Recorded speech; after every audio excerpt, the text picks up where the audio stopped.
And welcome to Clinton Community Center for tonight's matchup on our BBB TV Game of the Week, brought to you by OEB Law. OEB Law, from the moment you call or contact, they start working on the case, and that is guaranteed. Collecting your data, getting your side of the story, opening a claim with the insurance company, and giving you needed advice. They make it easy. Electronic communication, responsive service, and getting your questions answered, filing the appropriate documents, collecting your medical records and lost wages information. When you trust them with your case, you make it simple and easy so you can focus on recovering from a crash. That's OEB Law. So glad to have them on board. I am Aaron Harvey, joined by James Gibson. Tonight, it's Fulton and it's Clinton. Week 8 out of 11. Can you believe it? No, this season's really flown by. Just a few more weeks left in the regular season. That's it. The two teams featured tonight have a combined record of 0-13. How surprised are you that neither of these teams have found a victory yet? Surprise is an understatement. Fulton is one of the best programs in the state by far, and you know that. And for them to have a winless season so far, that's a shock to all of Falcon Nation. Clinton, they're still getting acclimated to new coaches, and it's going to take some time for them to continue to develop. Now, Clinton does only return 2 starters from either side of the ball, so that might explain some of that. But we're going to go over this game that we have for you tonight. We're also going to go over other games from around the area tonight as we are in Clinton for Fulton at Clinton. This is the OEB Law Game of the Week.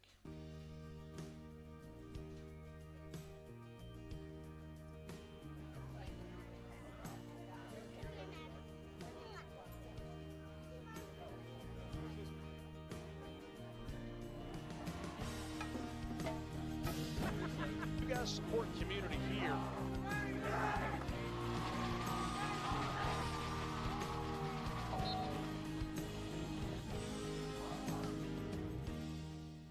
Evans Mortuary has been serving the needs of families in and around Roane County since 1976. As established members of our hometown community, we understand the security of dealing with people you know you can trust. We build our reputation on this trust. The Evans family appreciates the confidence the community has expressed in us over the years and will constantly strive to earn that favor. Evans Mortuary, 805 North Gateway. It's nothing personal. It's just business. Hello? That's how some people do things. Right away. To us, everything we do is personal. Because anyone can answer the call. It's who shows up that matters most. That's the quality of your independent agent and the company that stands behind them. Griffin Insurance is your local independent auto owners insurance agency. The Harriman Utility Board is committed to providing safe and reliable natural gas service to our customers in Harriman and Roane County through the use of safe operational procedures with trained and knowledgeable personnel. An odorant is added to natural gas and maintained to a certain level so that in the event of a gas leak, it can be easily detected. If you smell or suspect a natural gas leak, please call the Harriman Utility Board at 882-3242. We can be reached 24 hours a day, 7 days a week.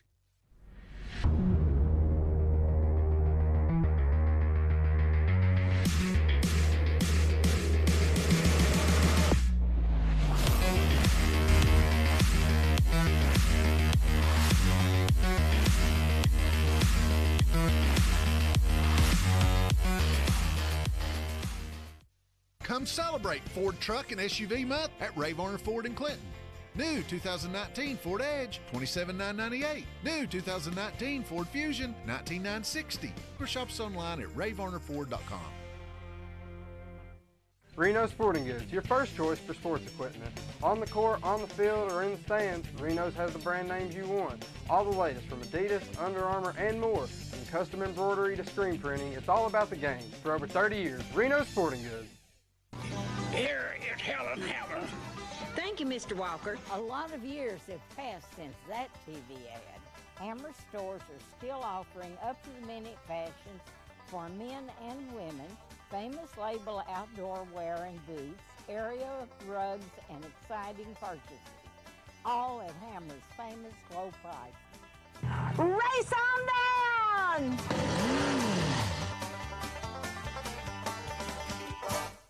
Make this spring all about enjoying the experience. When you ride on your new Ferris commercial mower featuring patented suspension technology, you'll have more than freshly manicured grass. You'll experience productivity and comfort like never before. And because you won't be slowing down for those rough spots, you'll mow more lawn in less time. Ferris, experience suspension. Your local Ferris dealer is S.L. Bowman & Sons, 524 North Front Street in Rockwood. Call 865-354-0600.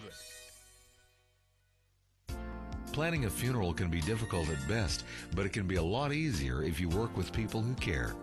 That's Davis Funeral Home in Harriman and Wartburg. Davis Funeral Home gives attention to every detail, ensuring your loved ones will be remembered with honor and integrity. Davis Funeral Home works very hard to give you the most professional service possible.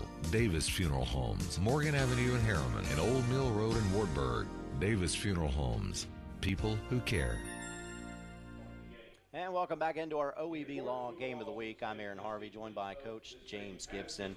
Playoff pictures getting a little bit clearer with each passing week. Big game tonight in Region 2, Class 3A as Scott High travels to Kingston. You got to figure Alcoa, Austin East, and Gatlinburg-Pittman are locks for the playoffs, which leaves one more spot open for Kingston, Scott, Pigeon Forge, or Northview Academy. And you got to figure that this is the most important game of the season for the Highlanders and the Yellow Jackets. Yeah, making the playoffs would be huge for both of these programs. We saw Kingston a couple times this year, and for them to be in a position now to potentially be able to pull off 4 straight games is huge for that program right now. I'm keeping a close eye on this game.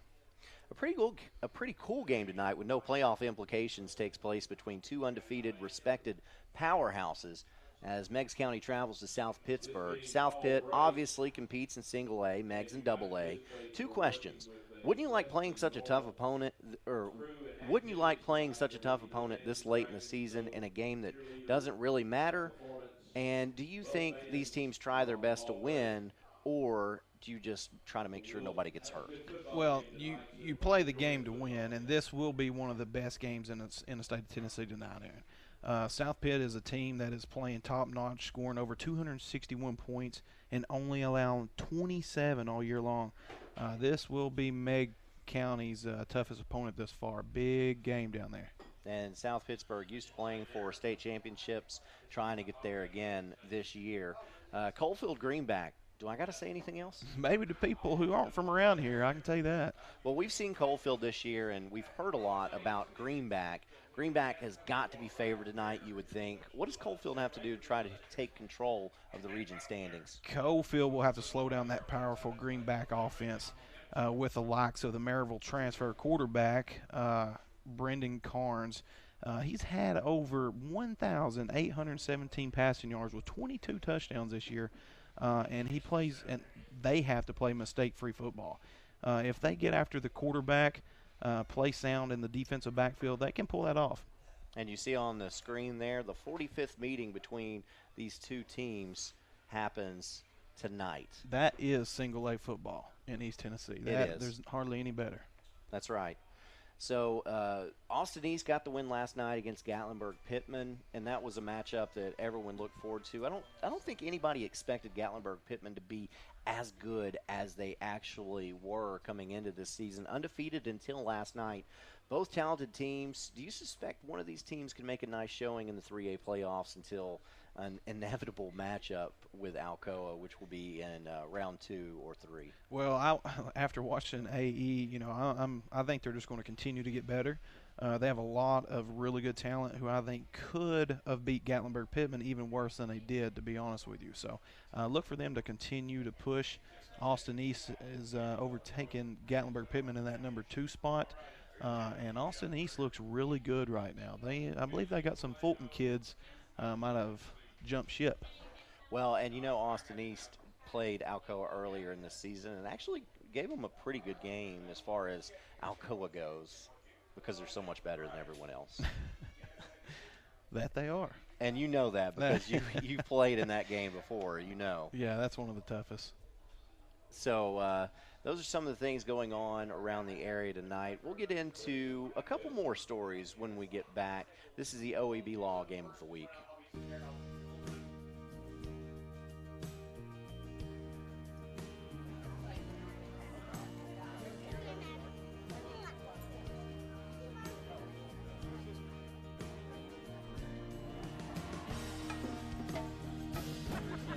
best support community here.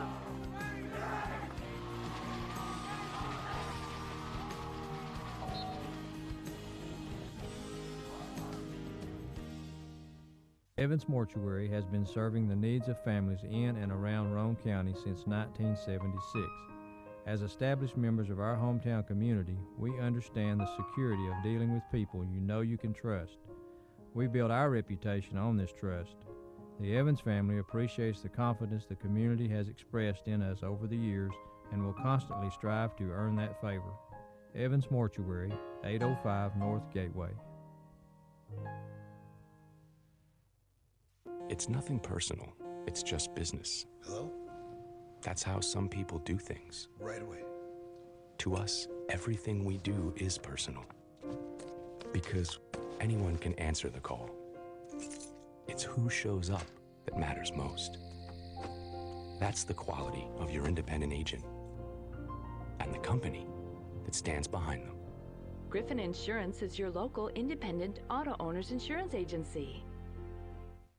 The Harriman Utility Board is committed to providing safe and reliable natural gas service to our customers in Harriman and Roane County through the use of safe operational procedures with trained and knowledgeable personnel. An odorant is added to natural gas and maintained to a certain level so that in the event of a gas leak, it can be easily detected. If you smell or suspect a natural gas leak, please call the Harriman Utility Board at 882-3242. We can be reached 24 hours a day, 7 days a week.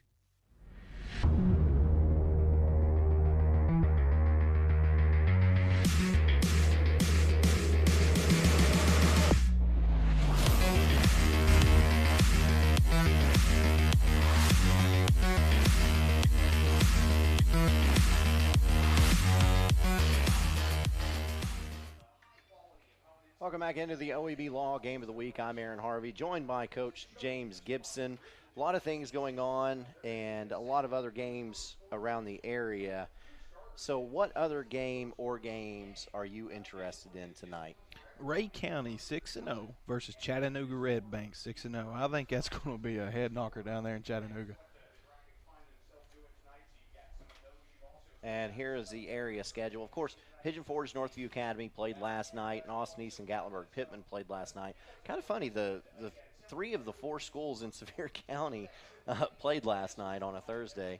Of course, Fulton at Clinton, that's where we are. Hampton at Cloudland, Greenback at Coldfield, Farragut at Dobbins-Bennett, Hickson at East Hamilton, Chattanooga Central at East Ridge, Sullivan South at Greenville, Wartburg at Jellicoe, Oneida at Kings Academy, Scott High at Kingston, West Green at Catholic, Bradley Central at Maryville, and Harriman at Midway, Sevier County at Morristown East, Meigs County at South Pitt, Oliver Springs at Sunbright, Elizabethton at Union County, and then Anderson County, Campbell County, Central, Halls, Oak Ridge, and Oakdale this week.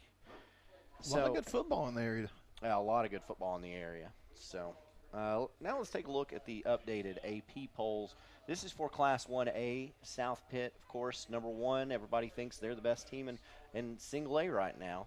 Including myself. And then you've got Huntington, Lake County, Freedom Prep, Fayetteville, Greenback, Coalfield, Monterey, Greenfield, and Cornersville. That Coalfield Greenback at 6 and 7. Of course, those two teams play tonight. And Greenback sitting at 4-2 might be a little misleading. Absolutely. That first 2-game stretch there, Loudon and who else was it? Meigs County?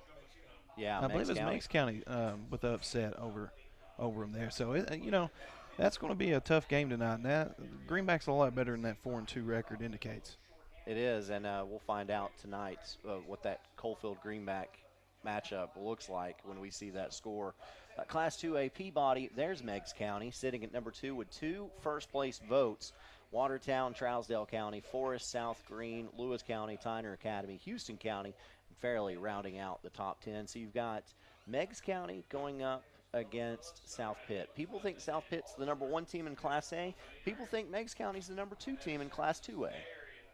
It's going to be a battle. It's going to be a battle. It'll be a fun game to watch.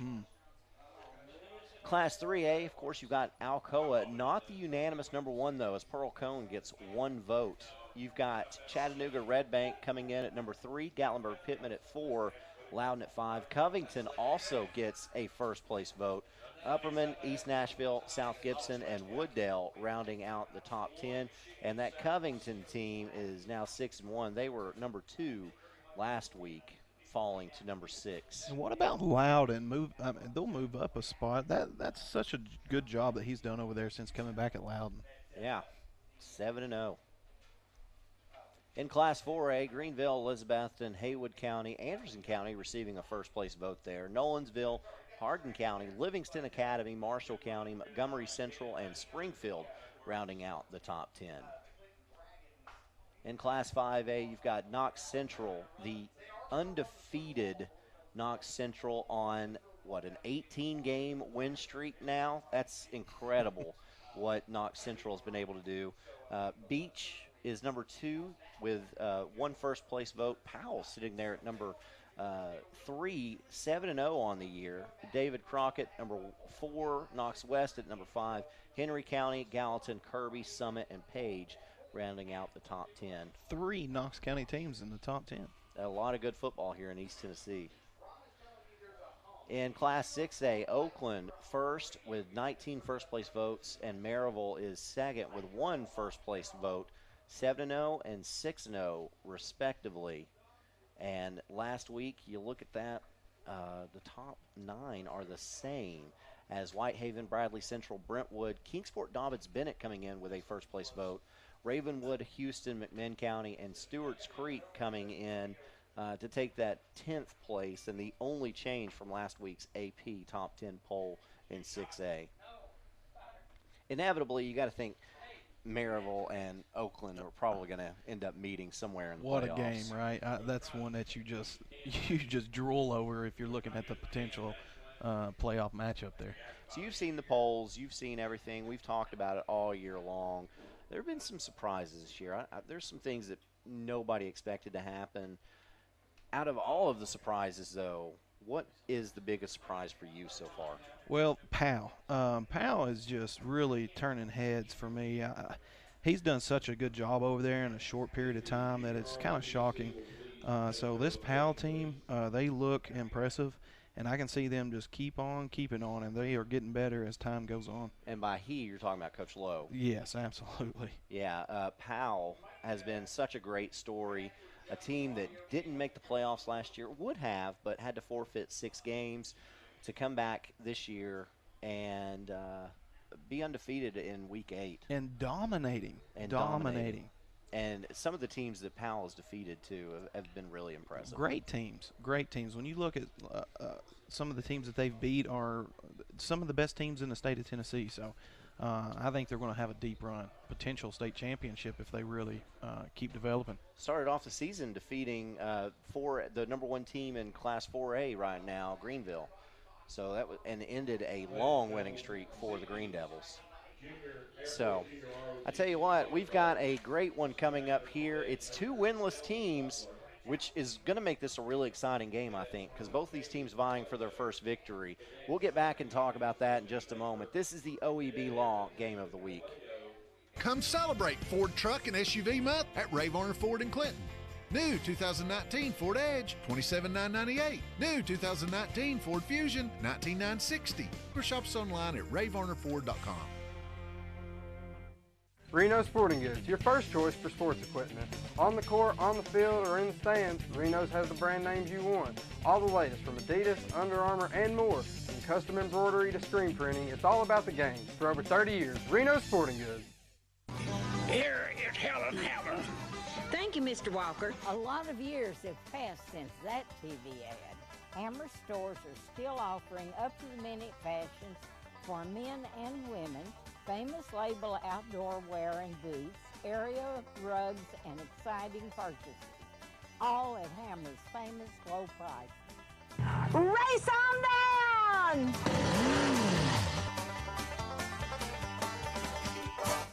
Make this spring all about enjoying the experience. When you ride on your new Ferris commercial mower featuring patented suspension technology, you'll have more than freshly manicured grass. You'll experience productivity and comfort like never before. And because you won't be slowing down for those rough spots, you'll mow more lawn in less time. Ferris, experience suspension.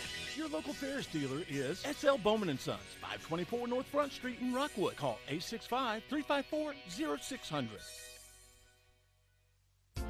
Planning a funeral can be difficult at best, but it can be a lot easier if you work with people who care.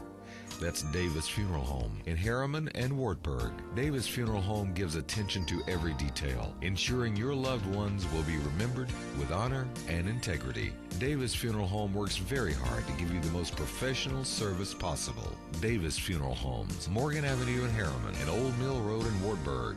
Davis Funeral Homes, people who care. Welcome back into the OEB Law Game of the Week. National anthem just played. Color guard on the field. It is Fulton. It is Clinton.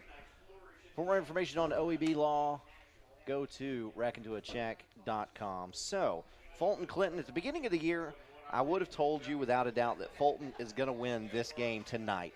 Without a doubt. But fast forward to today, and I'm not so sure. Both teams winless. Let's take a look at their seasons so far.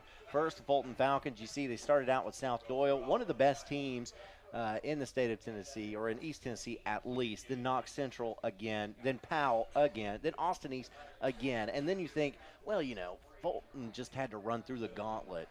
So it's okay. They're going to get that win against Carnes. They didn't. They got beat by Carnes as well. And then you start thinking, like, is there a win on the schedule for this Fulton team? Of course, they have to go to Maryville. They're not going to win that game. And you get to at Clinton, I don't know. This could be a place where Fulton could get a win, obviously, but it might not be as well.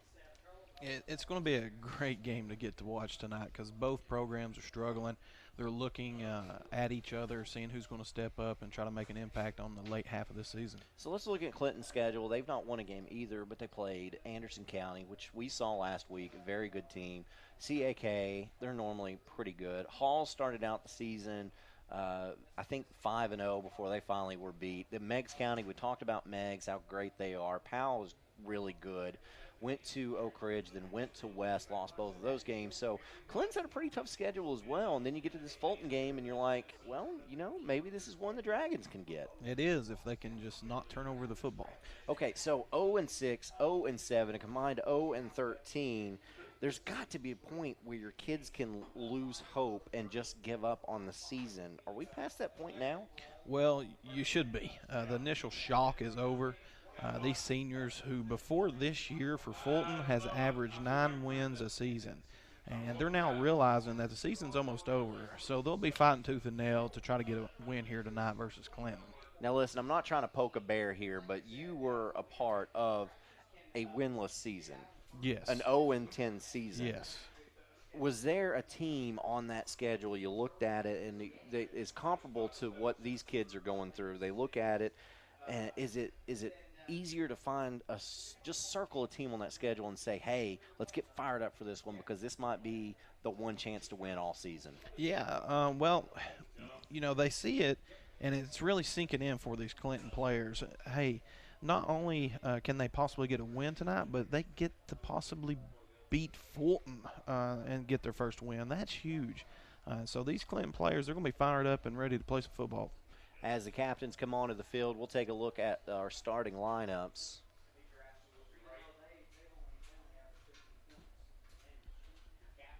A little chillier here tonight. Yeah, finally, I think we might have made it into football weather. So for Fulton, you've got at quarterback Tommy Sweat, at running back McCovery, wide receiver Jeffrey Riddle, wide receiver Marcellus Jackson, wide receiver Joshua Jones and Adrian Roberson. At right tackle, you've got Zurich Hudson. At right guard, you've got James Coleman. At center, Cameron Stokes. Left guard, Seth Vaughn. And at left tackle, Bill Anderson. You see the youth on that Fulton team, which could explain some of their troubles this season. 2 seniors only. Yeah, on defense, they'll go Bill Anderson, James Coleman, and Seth Vaughn on that defensive line. Your linebackers, Andre Walton, Cameron Stokes, Zurich Hudson, and Keenan Vaughn. Your safeties, Adrian Roberson, Marcellus Jackson, and cornerbacks, DeRondre Peoples and Joshua Jones. Now for for Fulton, you've got Oh, I'm sorry. Yeah, that is Clinton. I thought we just did Fulton. Quarterback Trace Jackson. He'll have wingbacks of Wyatt Russell and Connor Moody. Fullback Xander Allen. On the line, you'll have Trevor Linderman, Dylan Stoudemire, Isaac Murphy, Gavin Bollinger, and Caleb Cook. Your tight end will be Nick Graham, and wide receiver will be Andy King. On defense for Fulton, on that line, you'll have Justin Toomey and Trevor Linderman making up the ends. Your nose guard is William Jackson. Your linebackers, Nick Graham, Eddie Landfair, Will Briggs, Connor Moody. Your cornerbacks are Edwin Resendez and Andy King, and your safeties are Baylor Wallace and Josh Graham. So those are the starting lineups for tonight's matchup. So I got to ask you now, we've seen the rosters, we've talked about the teams, we've read the game notes. What do you think the keys are for both of these teams tonight? Clinton has got to get the offense rolling tonight. They have only been averaging 7 points a game, and that won't cut it here tonight. And they've got to stop the turnovers immediately. They've had way too many turnovers this year. I believe it was 18 on the season. Fulton, they have to play better defensively and play discipline tonight versus this offense. And you look at the screen, you see series notes. This is the 19th meeting between the two schools. Fulton only leads 10-8, and with the recent success of Fulton, people might be surprised to see that this has been such a close series throughout the years, and we expect to see a really close game tonight. And what's funny is Rob Black has had so much success as the head football coach here at Fulton, but you look at Randy McCamey, who has had a lot of success in his previous ventures. He was the head coach at Grace Christian Academy to come to Clinton to take on this program, and he's just 6-22 here at Clinton, but has an overall record of 91-47. Yeah, this is a rebuild job. He knew that coming in, and he's just trying to get it turned around and get this thing moving in the right direction. And how about that? These are the two smallest schools in Region 3-5A. Fulton with 970 students in its enrollment, and Clinton has a population of 1123. I should say Clinton High School has that population. Yeah, that's impressive. And you think about it, I mean, Fulton not too far away from AA, closer to AA than they are to 4A, so that's scary. So I'm Aaron Harvey. That's James Gibson. This is the OEB Law Game of the Week. OEB lawyers are enforcers or rules of the road by holding people who break or disregard the rules accountable for their actions, like distracted driving, texting and driving, or careless driving. OEB will hold those people responsible for the harms and losses they caused, like your medical bills, property damage, inconveniences, and lost wages. Go to wreckintoacheck.com for more information. Want to also thank the rest of our sponsors as well: Oak Ridge Utility District, Evans Mortuary, Griffin Insurance, Harriman Utilities Board, Ray Varner Ford, S.L. Bowman & Sons, Davis Funeral Homes. Thank these businesses. Do business with them because they purchased your ticket to be here at this game tonight, and we will bring you all the coverage that we possibly can. So, Fulton will receive the football to begin this game. For Clinton, Noah Grumbach will be the kicker, and back deep to receive for Fulton is Joshua Jones.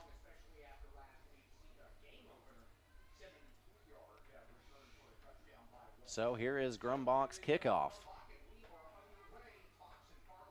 Jones takes it at the 10, looks for room up the right side, finds it, gets to the 35, to the 40, and he's out of bounds. We'll have to see where they mark it, but that's a really good start for this Fulton offense. Just enough of a crease to pick up a big gain, and he's got really good field vision.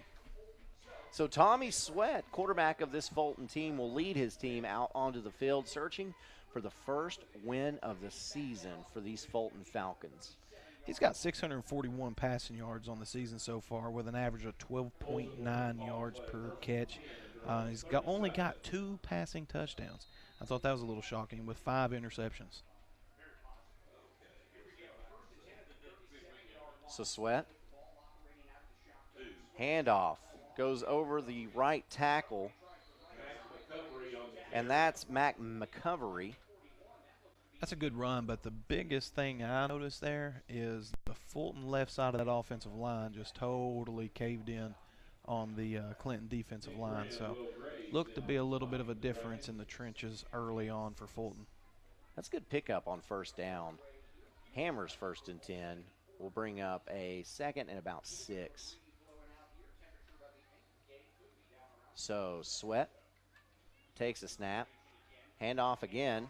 Goes McCovery going over left side. Finds a lot of running room to the 40, to the 30. He is going to score. I'm looking for flags. I don't see them. Touchdown, Fulton. 1 minute into this game, the Falcons lead over Clinton 6-0. That's a big play. What field vision, what movement, what athleticism. That's a great play by that young man. So McCovery, he was at the 45. That's a 55-yard touchdown run. And on to try to attempt the extra point will be Grumbach. And remember, this Fulton team is young. Watch his field vision here. There's 1 tackle. 2. He shifts, he looks. And he outruns everybody. Great start for Fulton. If you're coming to tackle number 2 for Fulton, you better break down. I knew he was going all the way, so my eyes left him, and I went to the field to search for flags. And as I did, quarterback Tommy Sweat was jumping up and down. He's got a – and here's a fake field goal. And it's a halfback pass, and it is incomplete out of the back of the end zone. Attempting that pass was Marcellus Jackson. I like the aggressiveness. Hey. Coach Rob Black wants this win really bad, and right now he's got a 6-point lead in our OEB Law Game of the Week. Greg joined the military to serve his country and fight for freedom. He was a dedicated soldier. And during his days off, Greg enjoyed riding his motorcycle. But none of that mattered to the speeding driver who was texting and slammed into him. Greg had medical bills the insurance company refused to pay until Greg called OEB Law. When you get injured, don't expect the insurance company to put your needs first. Call OEB Law 546-1111 and turn your wreck into a check. Back at Clinton, Tommy Grumbach going to kick off for this Fulton Falcon team. No. Yes. What an aggressive play call down there with a 2-point conversion. It was a close. It hit. Jaden Jenkins was able to put one hand on it. That's Joseph Mohica. I'm sorry. And off a bounce, kick is taken at the 20-yard line. And that is Xander Allen. Gets it up to about the 34-yard line, and that's where Clinton will start their drive. I'm excited to see this Clinton offense and see the progressions they've made as the seasons went on, and see if they've made any developments in some key areas. Here's that big play. Good job switching the ball to the inside. And that's just speed. You can't coach that. That's what you look for. That's awesome. So Clinton lines up in a wing T on Hammers 1st and 10. They send a man in motion, and someone jumps. So we're going to have a 5-yard penalty, and it will be first. And actually, I didn't see it, but they're saying that someone from Fulton jumped off sides. Yeah, they approached. This is a technique of that offense. It's a lot of motions, and it can make you jump off sides. So Fulton's got to be really disciplined. So the Hammers 1st and 10 is shortened by 5 yards. Will be 1st and 5. Snap, handoff right up the middle, and the ball's on the ground, and it is recovered at the 44-yard line. And, wow, coming up with it that time was Connor Moody. He's got to hold on to this ball. That's just a great play by Fulton's defender there, number 5. Yeah, Xander Allen got the handoff, fumbled it, and the ball squirted ahead. So actually, Clinton gained about 4 yards on that fumble recovery. But the turnovers, fumbles, putting the ball on the ground, they're lucky to pick that one up. You cannot have it. You cannot have it. So Trace Thackerson lining up in that quarterback position. Sends a man in motion and will hand off. Going over right side and up to about the 49-yard line.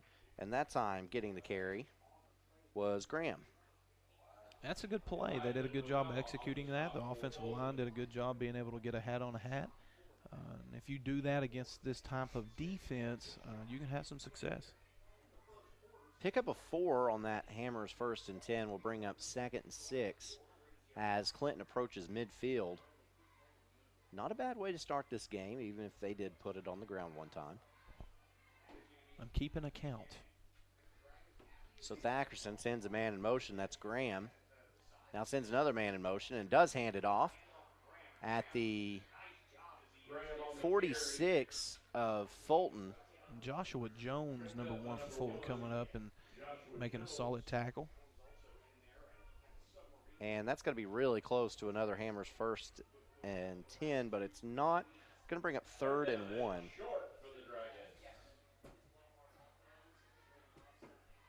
You'd like to see number 1 Joshua Jones come in there and put his face mask on his chest and drive through the player. That way it's more high percentage tackle. And quarterback sneak as Thackerson crosses the 45, gets to the 44. That's going to be enough for a Hammers 1st and 10. That's a big play for number 52, the offensive guard or center for Clinton. He got a really good push on the play, and the quarterback just followed him right up the hole. And so Clinton with a very impressive drive to start its pursuit of the end zone to try to match Fulton's 6 points on the board. Just can't have mental mistakes and putting the ball on the ground. If they continue to have this type of success, Fulton will start to panic. Thackerson again sends his tight end in motion, and now another motion man as Thackerson drops back like he's going to throw, pump fakes. Now he's going to keep it and lose yardage. Thackerson on the keeper, tripped up. Yeah, you'd like to see him throw that ball out of bounds there, but he's trying to make a play and make something happen. They're going to say a loss of 2, loss of a long 2. We'll call it that. So it will bring up 2nd and 12. Yeah, and one thing you notice, the offensive linemen are watching the play instead of watching downfield, and they're losing their guy. So the guy defender is breaking loose and getting a rush on the quarterback. James Coleman, coming from his defensive end position, will get credit for the tackle. Thackerson hands off going up the middle, and that goes to Allen. Allen doesn't get much. No, it wasn't much there. The Fulton defense is starting to pay attention and pick up on what they're doing. This is a offense that they don't care if you know where we're running the ball. We're going to run it anyways and see if you can stop us. Now, one thing I hear a lot of people say when you're facing an option offense is you got to read your keys on defense. What does that mean exactly? Your keys is where your key indicators. It's where if you in this type of offense, one of your keys is your guard to your fullback. So you're reading that offensive guard, and if that's the player right beside the center who's been over there with his hand on the ball. And that linebacker of Fulton, if he keys those guards, they will take him to the play. They pull them and they lead block. Wherever that guard's going is 9 out of 10 where that ball carrier is going to be running. Well, Clinton's going to take a timeout on this 3rd and long. We'll do the same. This is the OEB Law game of the week. Come celebrate Ford Truck and SUV Month at Ray Varner Ford in Clinton. $22,996. New 2019 Ford F-150, $23,629. New 2019 F-250 Crew Cab 4x4 XLT, $45,578. New 2019 Ford Edge, $27,998. New 2019 Ford Fusion, $19,960. Ray Varner Ford in Clinton, I-75 exit 122, or shop us online at rayvarnerford.com. Back at Clinton, Coach Randy McCamey wanted to call a timeout and draw something up for this 3rd and long.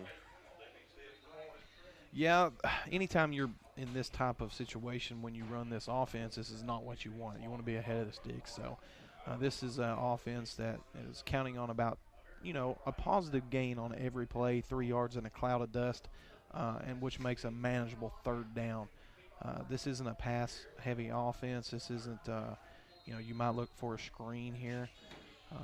So let's see what they choose to do with no fullback. Thackerson, like you said, lines up without a fullback, sends a man in motion, and there is a handoff going around the left side and still on his feet, but finally tackled at the 40-yard line. And on the carry that time is Connor Moody. And picks up about 4 yards. Will bring up 4th and 6. Ball spotted at the 40-yard line. Pretty good field vision, but he just kept running to where the defenders are coming from, bouncing inside one too many times.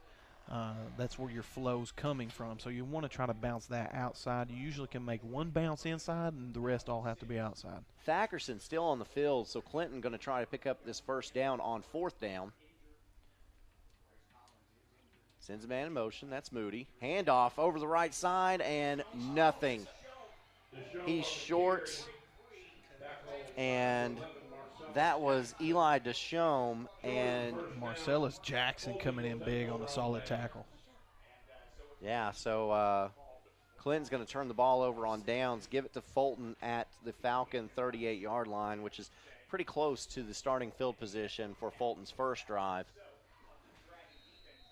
And if you were just joining us, Fulton needed exactly 60 seconds off the clock to put 6 points on the board. And it's not a good sign when your defense is out there now a little bit with their hands on their sides, breathing heavy at this stage of the ball game. So Fulton looked to take advantage of that. Yeah, a lot of these players play both ways. So here is a carry going around the right side. That's the man that scampered 55 yards for the score before, and that is McCovery.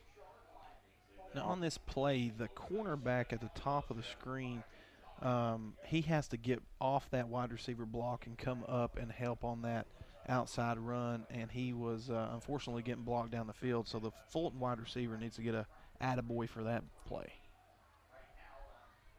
McCovery picks up 9 on the Hammers, 1st and 10, brings up 2nd and 1. Sweat, handoff. And it's McCovery again. This time he stopped in the backfield, and the ball's on the ground. I believe they called him down. But what a good job by the Clinton defense swarming to the ball. That's what you want to see. You see flashes out of teams like this that's having a rough season. But once they could actually get consistent, that's when special things and wins start taking place. So it's good to see Clinton fired up. 3rd and a long 2 for this Fulton Falcon team. Marcellus Jackson with the yellow gloves is making me think there's flags down. Here's Sweat. His pass is incomplete out of the hands of his intended target. You've got to catch that. It looked like it hit him right in the face mask. And that's the difference between a team that's having a lot of success and one that's not. You got to make the plays that you're called for. You got to come down with that catch. So Tommy Sweat is normally the punter on this team. And he's about 15 yards deep, so they got a good long snapper. And here is the punt. It's a wobbly spiral, lands at the 26 and rolls. And the ball is down inside the 10-yard line at about the 9. Ball down by Fulton inside the. Gosh, I thought Clinton was going to touch that football. And I tell you, DeAndre Peebles for Fulton, number 20, did a great job on that punt. He was able to push the defender away from the ball, which let the ball roll down the field even further. That was a big heads-up play that a lot of people wouldn't see if you wasn't paying attention to it. That's a big heads-up play. And you're allowed to do that as long as the ball is not on the ground, or in the air, rather. And what you teach is actually push your player into the ball, and then it's a fumble. Right. So Thackerson back on the field for this Clinton team. He's rolling to his right, looking downfield, has a man that's picked off almost again. Wow. Marcellus Jackson hit him right in the hands, but he ran right into his big O linebacker, Cameron Stokes, all 6'1", 259 of him, and that bounced the ball right out of those yellow gloves. And it was almost intercepted again. Marcellus Jackson with those those yellow gloves. I think he needs to take them off. Watch this. Whoop. He has it, and then, yeah. So almost having it was Joshua Jones, who's a kick return specialist on this team, so normally has really good hands, but not able to come down with that interception. That could have been disastrous for Clinton. I think Fulton needs to invest in a jugs machine. There you go. So 2nd and 10, Sweat looks, He's going to throw again. Puts the ball, nicely placed ball, but Jones, with great defense there, knocks it away from the intended receiver. Great coverage by number 1 of Fulton. And that was Josh Gray on the attempt. So Sweat sees one-on-one coverage. Very rarely are you going to be able to outrun a Fulton cornerback ever. So throwing into double coverage isn't a wise decision, but he was trying to make a play.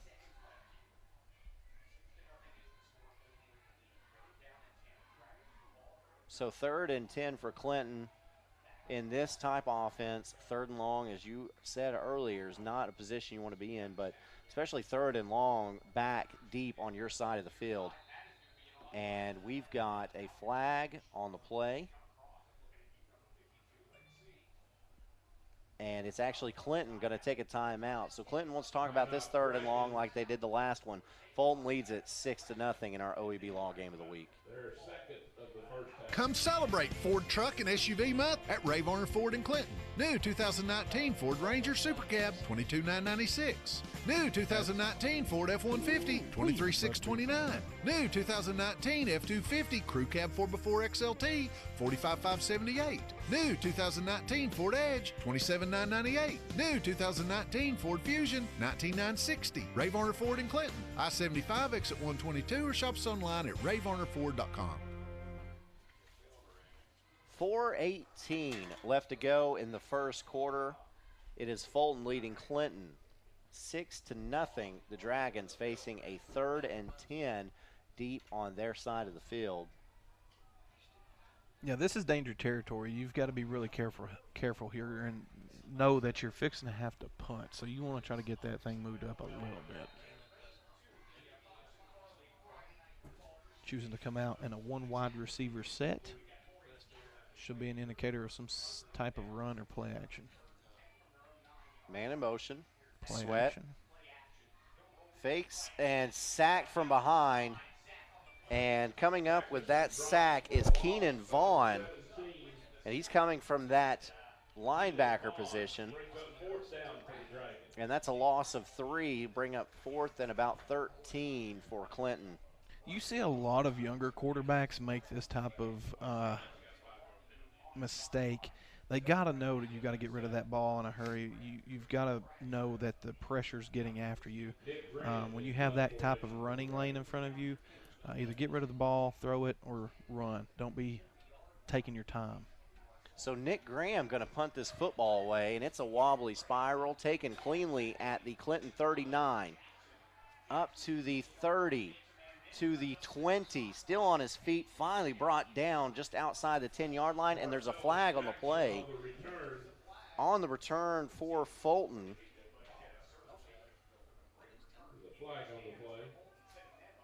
Was Marcellus Jackson.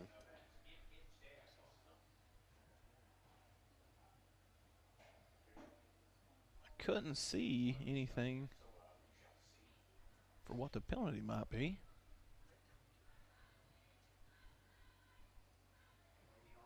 Well, we're about to find out. There is no flag on the play. It has been wiped out. So Fulton will have a 1st and almost goal as the ball is going to be spotted at, I think, the 14-yard line. Now watch number 1 here as the lead blocker for his teammate. This is a great job. Picks up the most dangerous threat, pushes him out of bounds, dominating block, which sprung the big return. Old Green Gloves himself on that good return. So McCovery gets the handoff on the Hammers 1st and 10.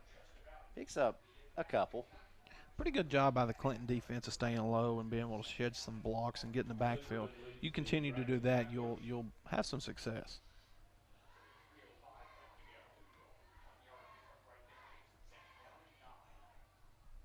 So Fulton in scoring position, already leading this one 6-0. Coming out in a 2-back set. And it's McCovery again, and now there's a fake reverse as McCovery keeps it. Gets to the 5, walks into the end zone. Touchdown, Fulton. That's ridiculous. That's That was impressive. He's got some really good athleticism and some really good hips to be able to move like that, and he stands out on that football field. Fulton has some energy for an 0-7 team. You see the fake reverse. It had me fooled. And then McCovery able to run into the end zone. 4 Clinton players touched him on that touchdown. Phew, unacceptable. You got to do better than that. Got to do better. So now Joseph Mahaika gets it right between the uprights, and now Fulton leads 13-0 with 2:37 left to go in the first quarter. Breaker, breaker, good buddy. We've just rolled in from Georgia with a truckload of throw rugs. That was back in my truck driving days, many years ago. Rugs are still rolling in from Georgia every month, featuring Oriental and contemporary area rugs, carpet-style throw rugs, and much more. All rugs are sold at the lowest prices possible. Find your rug at Hammer Stores. Fulton leads at 13-0 in our OEB Law game of the week. And the Falcons searching for that first victory of the season. I want to see Clinton catch the ball. You know, this is a big issue with me that I've seen so far covering high school football in our areas, the lack of discipline on special teams. So let's see if they learn from their mistake from earlier. And they will, but the two receivers run into each other. But on a really decent return and still on his feet, getting up to the 30, almost to the 40. That was a really good return. And it was Joshua Jones that time. That's a big play. He refused to come down. Walton on the stop for Fulton. First and 10 for the Dragons at their own 40-yard line. See the replay here. It does a really good job staying in bounds and using his field vision. And really poor mistake there between the returners. They're going to have to communicate better when the ball's in the air. And I apologize. That's actually Andy King on the return. You see on the replay, too many guys watching the ball carrier. You want to see those guys start to identify the nearest threat and get a hat on a hat. So Sweat hands off to Allen. Allen straight forward and out. Driven to the turf, and the ball is on the ground. And that's a big hit by Cameron Stokes. He's one of the most impressive ball players on the field right now at 6'1", 259. And you see here why I say that. That's a college tackle, and this young man's only a sophomore. And Allen asked to come out of the game. Yes, a sophomore. He's going to have a bright future. Again, another the ball on the turf. It's just way too many times. Sweat sends a man in motion, then handoff going around the right sideline, almost losing his footing, but not. Boy, that Fulton defense gobbled him up, as that time it was Deschamps. Clinton is trying to run a lot of counters because of the speed of Fulton. Fulton has so much speed to be able to run the player down that Clinton is trying to back across that and come back behind that to take advantage of that, making their strength a weakness, so to speak, but it didn't work on that play. And a scoring update, Greenback leads over Coalfield in a tight one, 12-6. What a game. What a game. All right, we are under a minute left to go in this first quarter. Sweat sends a man in motion. Handoff goes to Deschamps around the right side and gets it up to about the 48-yard line before he's brought out of bounds, and that will bring up another fourth down for Randy McCamey's team. More manageable than what it's been earlier in the ball game.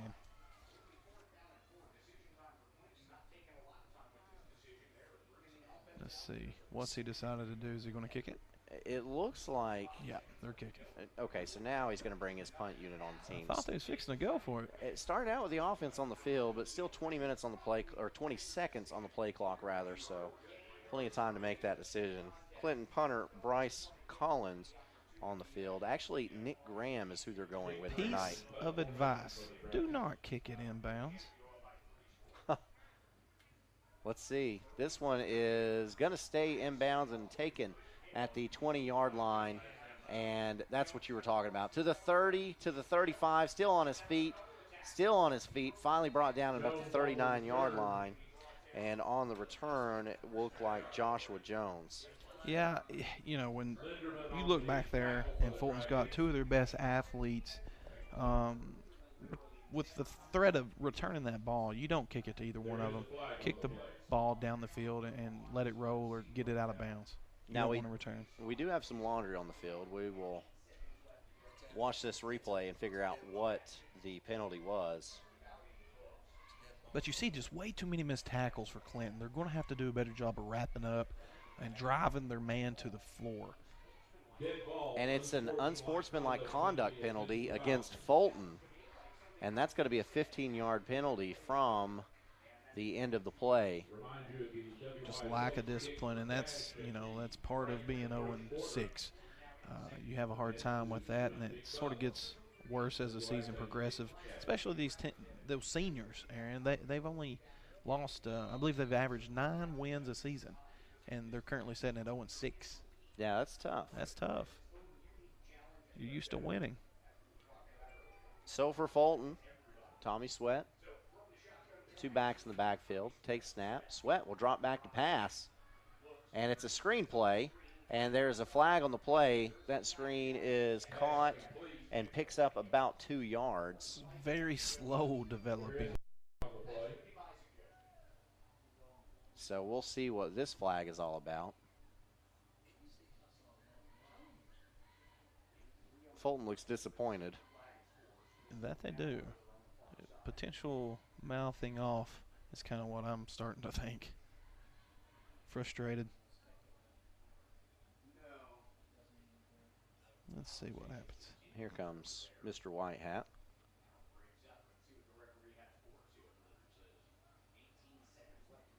He says there's no flag on the play. That's the second flag tonight they waved off. I like that, Aaron. I like that they will wave it off. It's always, hey, I get it. If you think you saw it, throw it, and then talk about it and see.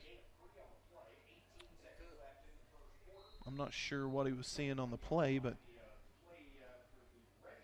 Well, the Hammers' 1st and 10 results in a gain of about 3, brings up 2nd and 7 as we are under 10 seconds left to go in this quarter. Fulton does not have to snap the ball. But they will. Sweat, handoff. And that goes to McCovery, and not much there. And that's the end of the first quarter. So Fulton will have it 3rd and probably about 8 when we get back for the second quarter. This is the OEB Law game of the week. You don't think it'll happen to you twice. First, it was a fire. My agent was right there and helped me rebuild. Then the tornado destroyed everything, again. Both times, my independent agent and auto owners took care of me like someone takes care of family. For whatever lies ahead, we're always there. Griffin Insurance in Kingston is your local independent auto owners insurance agency. Planning a funeral can be difficult at best, but it can be a lot easier if you work with people who care. That's Davis Funeral Home in Harriman and Wartburg. Davis Funeral Home gives attention to every detail, ensuring your loved ones will be remembered with honor and integrity. Davis Funeral Home works very hard to give you the most professional service possible. Davis Funeral Homes, Morgan Avenue in Harriman and Old Mill Road in Wartburg. Davis Funeral Homes, people who care. Reno Sporting Goods, your first choice for sports equipment. On the court, on the field, or in the stands, Reno's has the brand names you want. All the latest from Adidas, Under Armour, and more. From custom embroidery to screen printing, it's all about the game. For over 30 years, Reno Sporting Goods. The Fulton Falcons looking for its first victory of the year, and the Clinton Dragons looking for the same thing, but it's Fulton leading this one 13-0. Fulton facing a 3rd and 6 as we begin the second quarter of our OEB Law game of the week. And Fulton has the capability of going yard just with any of their athletes. They have some very good speedsters. So Sweat. Check that. Fulton will put the ball in play at their own 27. Lines up with McCovery in the backfield. 2 wide receivers on either side. Sweat drops back to pass. Looking, now rolls to his left. Looking. He's going to tuck it and run and pick up the first down. Wow, there was a Clinton defender there right around the line of scrimmage, and Sweat just ran right by him. Yeah, he made him look bad. He's got to, Will Briggs of Clinton has got to do a better job of breaking down. Don't look at the feet, don't look at the hips. Break down and run through the chest. And that's something that I've noticed Clinton is going to have to really work on is tackling. They're going to have to learn to tackle and block, and they'll start to make some big advances. So a Hammers 1st and 10 here for Fulton. Here's Sweat. Handoff. Going around the right side and up to the 43-yard line. Good job. And that is Marcellus Jackson. Will Briggs did a great job coming back from missing the open field tackle to coming over here and running across the field, making a really good job, a really good tackle. And that actually, because it's a pitch forward, is a forward pass. That's a completed pass for Tommy Sweat, and it picks up 6 yards. We'll bring up 2nd and 4. You see flashes out of this Clinton team. They one play, everybody's on the same page, doing their job, executing well, and then the next play, they're all doing something different. So when they get this figured out, they're going to be a really good team. And here's Sweat passing it out to a wide receiver. It's complete, and a great tackle.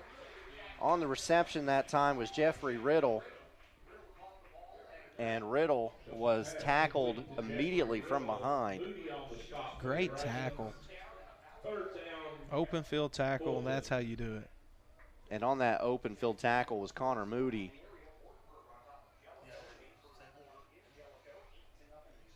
Good, solid tackle. And Clinton coming out what looks to be like a 3-3 stack. 3-4. A 3rd and 4. Clinton looking for its first 3rd down stop as McCovery gets the handoff. And McCovery doesn't get anything. It will bring up 4th down and about 4. Good job by the Clinton defense, getting some penetration there, making the tackle, getting hands on him behind the play, which slows him up and allows your defenders to rally to the football. Great job by Clinton. And Fulton will send in the punt unit. All right, we're back at special teams. We cannot make a mistake on special teams. If you're Clinton, you've got to catch this ball and try to get some positive yards. And here's the punt. It is not a good one. Wobbly spiral, hits at the 40, takes a Fulton bounce and lands at the 30. So ball was spotted at the 44, and now it's spotted at the 30. So that is a 26-yard punt. Not great. No, that's awful, but it's a big favor for Clinton here with this offense. It hasn't had much success tonight, so let's see if they can take advantage of this. Fulton usually uses Tommy Sweat, the quarterback, as a punter, but not tonight. That was not Tommy Sweat. Tommy Sweat is a really good quarterback for Fulton. He's done a good job over there this year. I know they're winless, but again, that schedule was a gauntlet, to say the least. Good size, 6'3" quarterback, 194 pounds. A junior on this team. As here's a handoff going up the middle is Allen. Allen gets to the 34. Pick up a 4 will bring up 2nd and 6 off that Hammers 1st and 10. That's a good run by Allen. He kept his feet moving, rumbling and stumbling, and picked up positive yards. And you said 3 yards in a cloud of dust. Yes, with this offense. Yes, and that's the exact same thing he ran when he was at Grace Christian and had a lot of success over there. And it'll take some time, but they'll get that this thing righted over here at Clinton. Now we do have an injury on the field, and let me see, try to get a number there. That is for Fulton, Jaden Jenkins, and I believe he just might have cramped up. He gets up and jogs off the field, so hopefully he's okay. Well, Fulton, something I noticed majorly was Fulton has 34 players, it looks like, dressed on the sidelines. That's not many numbers for this classification, so depth has definitely played a big factor for this Fulton team this year. All right, so 2nd and 6 for Clinton. Handoff up the middle. Running room is Allen. Gets across the 40 to about the 42, and that's going to bring up a Hammers 1st and 10. Now, Clinton will take that all day long. That is what this offense is built for. It's possession football. It wants to eat up the time of possession, give Fulton's offense and playmakers limited opportunities to make a big play. So right now, Clinton's moving the ball.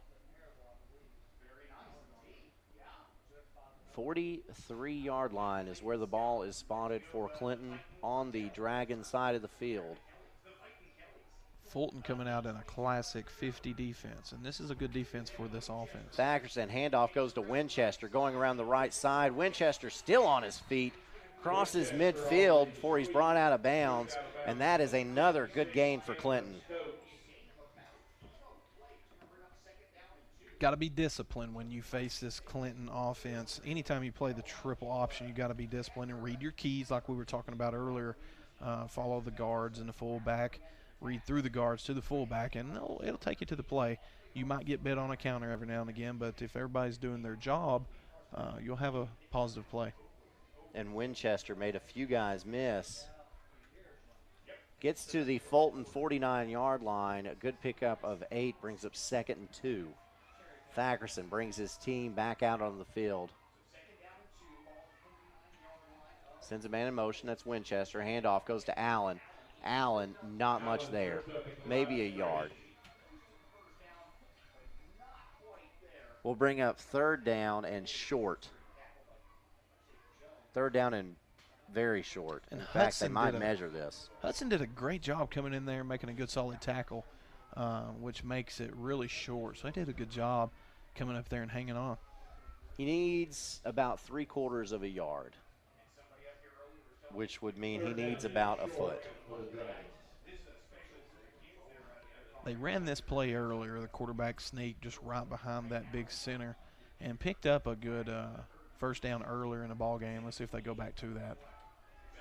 Seems to be some confusion. Oof. And Clinton going to have to take its final timeout of the first half. 7:21 left to go. Fulton leads at 13-0. Dragons, that's their 3rd and final timeout of the first half. And our OEB Law Game of the Week. The Harriman Utility Board is committed to providing safe and reliable natural gas service to our customers in Harriman and Roane County through the use of safe operational procedures with trained and knowledgeable personnel. An odorant is added to natural gas and maintained to a certain level so that in the event of a gas leak, it can be easily detected. If you smell or suspect a natural gas leak, please call the Harriman Utility Board at 882-3242. We can be reached 24 hours a day, 7 days a week. For 30 years, Reno Sporting Goods has been a leader in supplying the highest quality equipment and apparel for sports teams throughout East Tennessee. Athletes, fans, and coaches alike rely on the knowledge and experience that only Reno's can provide. For the best in team sports, shop Reno Sporting Goods. Evans Mortuary. Back at Clinton, the Dragons have it 3rd and about a foot away from a Hammers 1st and 10 with just 7:21 left to go in this first half as Clinton trails Fulton 13-0. Would like to put one on the board. Clinton had to use a timeout, had 12 players on the field. Called timeout to avoid a penalty. And there is that quarterback sneak you were talking about, and a huge yardage. Gets all the way out to about the 36 of Fulton. Yeah. What a play. Fulton's defensive line stood straight up, and that Clinton offensive line is fired up. And they're shorter and stocky guys anyway, so if you stand up tall against those guys, they're going to push you backwards, and that's what they did. So it might be a good thing they had to take a timeout right there, Aaron. Watching that replay, I have no idea how Trace Thackerson squirted out of there. That was it looked like a rugby, whatever you call it. That's called scrum. A player. A rugby scrum, and somehow Thackerson squirted out of there for a huge gainer. Brings up a Hammers 1st and 10. Now Thackerson under center, sends a man in motion. That's Wilkerson. Or Winchester rather, and Winchester picks up another 1st down before he is tackled out of bounds. That's a great run. He did a good job bouncing that outside, reading his blocks, staying in bounds and fighting for yardage. And that is how he looked on the last play he got to run, as he got tackled out of bounds. Hammers 1st and 10. Clinton on the move. This offensive line for Clinton is fired up, and they're doing a good job getting to that second level, getting hat on a hat. And Fulton looks up to be a little tired right now. So Clinton could take advantage of that and punch one in here. Thackerson under center. Handoff goes to Allen. Gets up the middle, picks up 5-6 yards. Yeah, that's after contact too, Aaron. He was touching the backfield, so that's good running. Another good pickup. There's the first man. There's the second. There's the third. When you check the stat sheet of any football game, I don't care if it's NFL, college, high school, middle school, anything, always check out that yards after contact. That's a big indicator of what type of play you're dealing with. So Thackerson has Allen in the backfield. Fakes a handoff to him. Instead, goes to a wing back. Going around the left side, looking for running room. And I think that's Nick Graham. No, that's Connor Moody. Fulton did a really good job of flowing that play to the sideline, and that's what you're supposed to do. And sometimes if your flow doesn't continue, that's where that running back will bounce it inside and pick up a huge gain. So Fulton did a good job trailing. 3rd and 4 as we see this on the replay. Yeah, you see him trying to string it outside, and Fulton's just keeping him towards the sideline because the sideline is an extra defender. So they did a good job on that. 3rd and 4. Ball at the 17 as Clinton has entered the red zone. Look at that left guard of Clinton. Pulls. And here's Allen going up the middle, has big running room to the 4-yard line, and the ball comes out. Are they going to say he's down? They are not. They are not. Fulton recovers the football, and the Clinton fans can't believe it. Yeah. They're going to call a ride over here on this sideline of Clinton. Let's see on the replay. He looked down from here. Let's see. And Allen with another beautiful run. That is definitely down. The ball's loose right there. Can we go back just a little bit more? Hey, well, his knee's on the ground there. Go back a little bit more. Knee is on the ground. That's just a missed call, but hey, that happens. These officials do a great job coming out every Friday night and getting these high school football games in order and disciplined, and so sometimes missed calls happen. It's part of football. So here is McCovery going up the middle for Fulton. A huge turnover for Clinton. You know, when you're losing, it seems like those things happen on the regular. And it happens to winning teams as well, but it always hurts worse when you are losing. So Matt McCovery on the Hammers 1st and 10 picks up 5, makes it 2nd and 5. So devastating for Clinton because they had Fulton right where they wanted them. They were tired, kind of looking around at each other, and boom, you make a mistake. And Sweat drops back to pass, looking all day. And now he's going to have to exit, goes to his left, and finally throws it away. And pretty dangerous play by the quarterback to throw it away across his body in the field of play. You want to see him throw that out of bounds. Yeah, as you see on the replay, he can't find anybody open, lets it go. I guess they're going to say that he had Antonio Kyle in the area. So 3rd and 5, this would be a big stop for Clinton. Sweat drops back to pass, looking, lets it go, and that pass is almost intercepted, broken up, incomplete, which will bring up 4th down. Great job by the Clinton defender. I believe it was Moody. Yeah, Connor Moody. Great job. Watch him here. Breaks on the ball, hits him right in the hands, and the Fulton wide receiver actually breaks up the play. So that's a great job. He almost was able to pick that off, and that could have been 6. Yeah. The receiver became the defender. All right, here we are in danger territory. The punter is in the end zone, and it is a short snap. So if I'm Clinton, I'm trying to get pressure here. and that's Mohica. An ugly spiral, lands and rolls to the Fulton, or yeah, the Fulton 44-yard line, and that's where Clinton will take over. 3:50, a lot of time left on this clock as Fulton leads at 13-0. So Clinton going to try to get some of that offensive momentum going that they had before the fumble. Yeah, and it wouldn't be a bad time here to try to go down the field to one of your athletes and try to, get that Fulton defensive backfield backed up a little bit, which will open up the run. No harm, no foul if it is an incomplete pass. Just make sure you don't throw an interception. So I wouldn't mind seeing Clinton kind of go down the field a little bit. Clinton with just 27 yards in the first quarter of offense. And now outside, the pass is complete. And that pass is complete to, looks like, Resendez. And he really threw the brakes on right here. Fulton guy didn't break down, picked up another couple yards. Pick up a 5. Good-looking pass from Thackerson, who doesn't get to throw a whole lot. Ball at the 39-yard line of Fulton. Thackerson, someone jumps.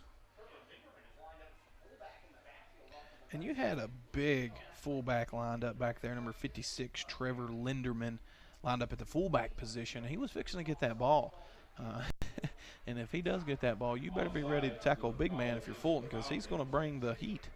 And Fulton is called for the encroachment. That's a 5-yard penalty. And the result is a Hammers 1st and 10 for Clinton. So the Dragons getting some stuff moving on offense. Yeah, positive things start to happen. And Linderman, the big guy, is still in the backfield, so keep an eye on that. So here's Thackerson. Ball is snapped over his head, and he falls on it smartly. But that is a big loss of right at 11 yards. Will bring up 2nd and 21. You just can't have it. You can't have your center snapping the ball over the quarterback's head in this situation. You have positive momentum going forward, and you have a mistake like that. That kills your momentum, and guys start to get aggravated at each other. So got to tighten up on that. If you get a penalty and it backs you up, that's one thing. This is like a penalty, and you lose a down. Well, it's about 15 yards difference. So, you got to do your job. And here is Winchester, and this time he doesn't get a big gainer. Instead, he loses 4 more, which will bring up 3rd and 25. And they try to do a where the guard pulls and is a lead blocker on the outside there, and Fulton picked up on it quick and got a lot of penetration, which caused a negative play. But this is 3rd and forever. So this isn't what this offense is built for, Aaron. So when they go to throwing the ball downfield across the middle with these type of Fulton defenders, watch out for turnovers in this situation. If you can pick up about 10 yards here, you can go for it on 4th down.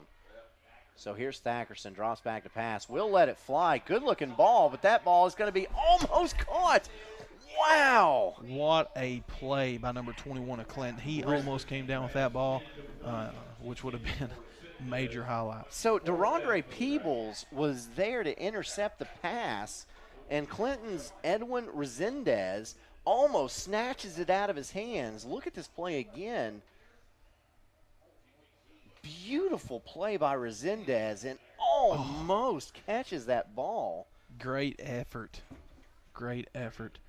And if I'm Clinton here, I'm kicking out of bounds.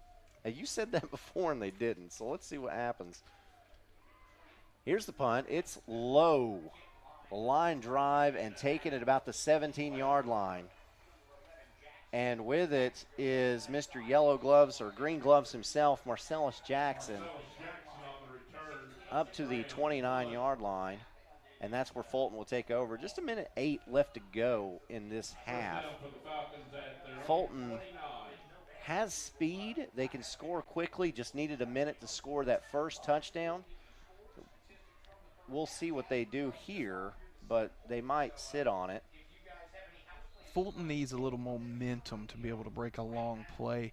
Now, anything's possible with this bunch because they are very athletic, but the more momentum, the slow building plays that Fulton can have, it will really pole vault that offense and give them some momentum. So look for some medium-type plays and then maybe a deep throw. Now, the Falcons do have all 3 first-half timeouts, and that's something to look at as the officials talk to each other, discussing something.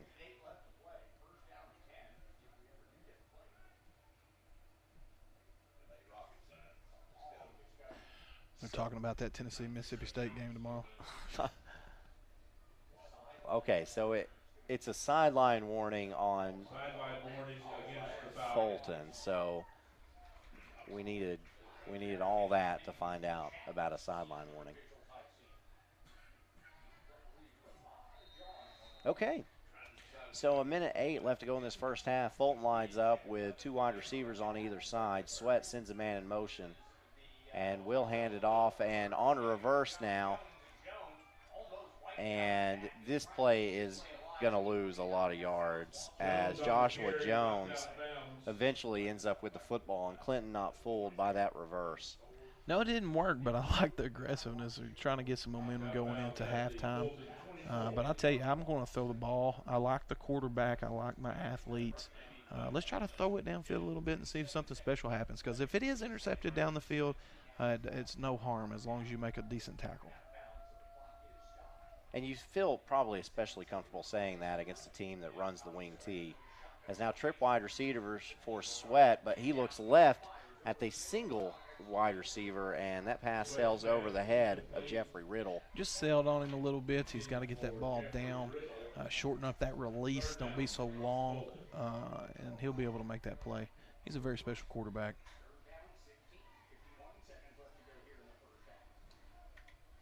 Yeah, he looks good. He looks comfortable back there. He is. He just needs a little more repetition. I believe he's only a junior. He is a junior. Yeah, so he's got another year with these athletes. Sweat now with 2 wide receivers on either side. He's got time. Straight drop over the middle. The pass sails again and falls incomplete. Trying to get Jackson, and that will bring up 4th and 10, and Fulton only takes about 27 seconds off the clock. But again, against this Clinton team, which runs a wing T, you know they don't have a quick strike offense, so you have to feel comfortable giving them the ball back with 43 seconds left. No harm, no foul.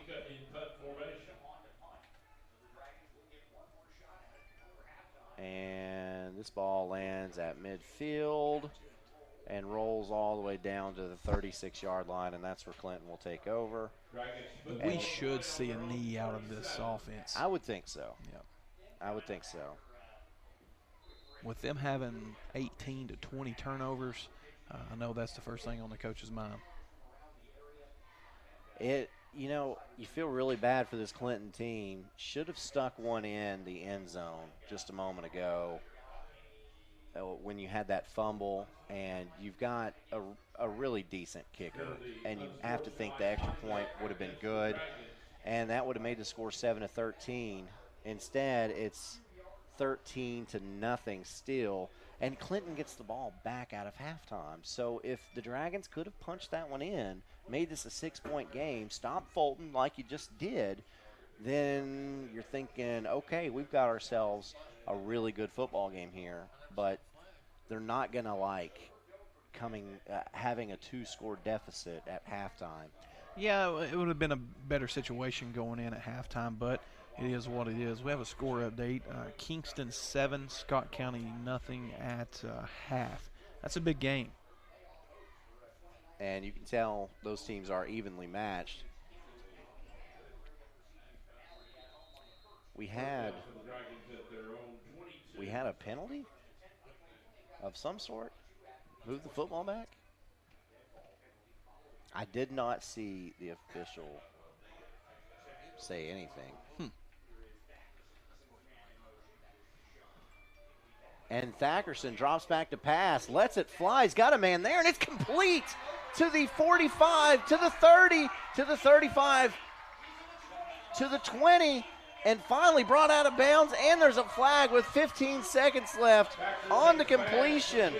It is Connor Moody, a wingback. And the only flag on the play is over there where the tackle was made, and you have to think that's going to tack on some more yardage. You have to think face mask, but what a play, and Moody coming up majorly there on an offense that is 3 yards in a cloud of dust. That's a heck of a play. You and I thought this Clinton team would just take a knee, but Randy McCamey surprises us with with that one right there. That's a big surprise, but what a play by Moody.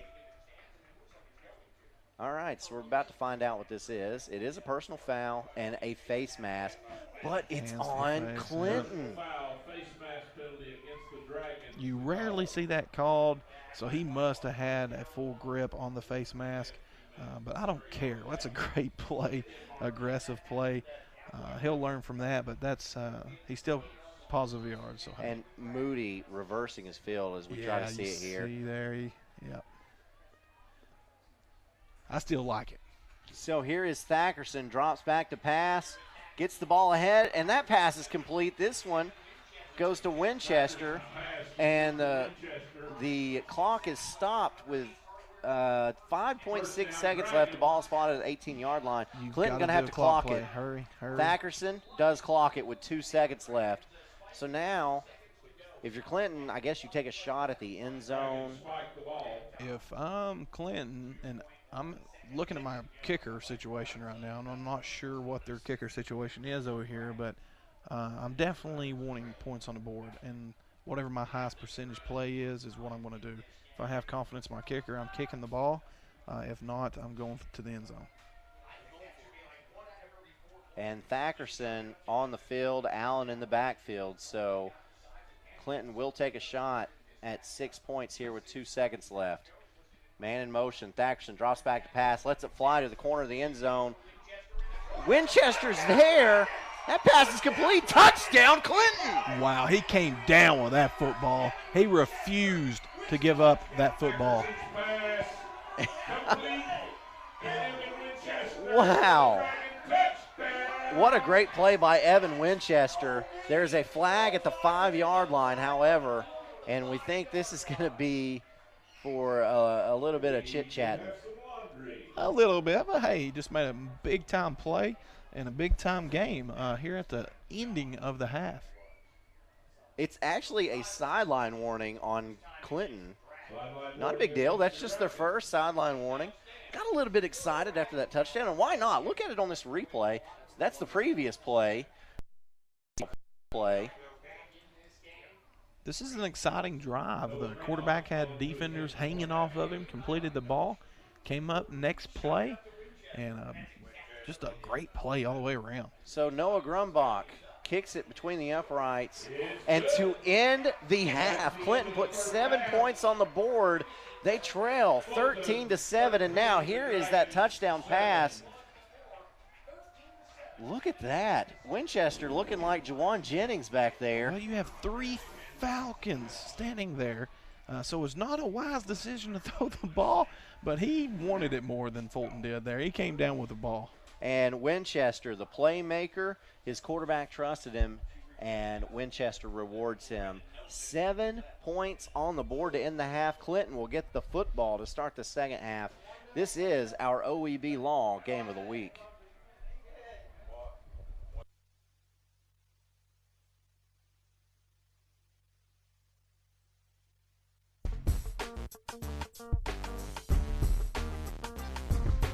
Hi, I'm Nikki. And I'm Meg. And this is your Scoreboard Snack Attack.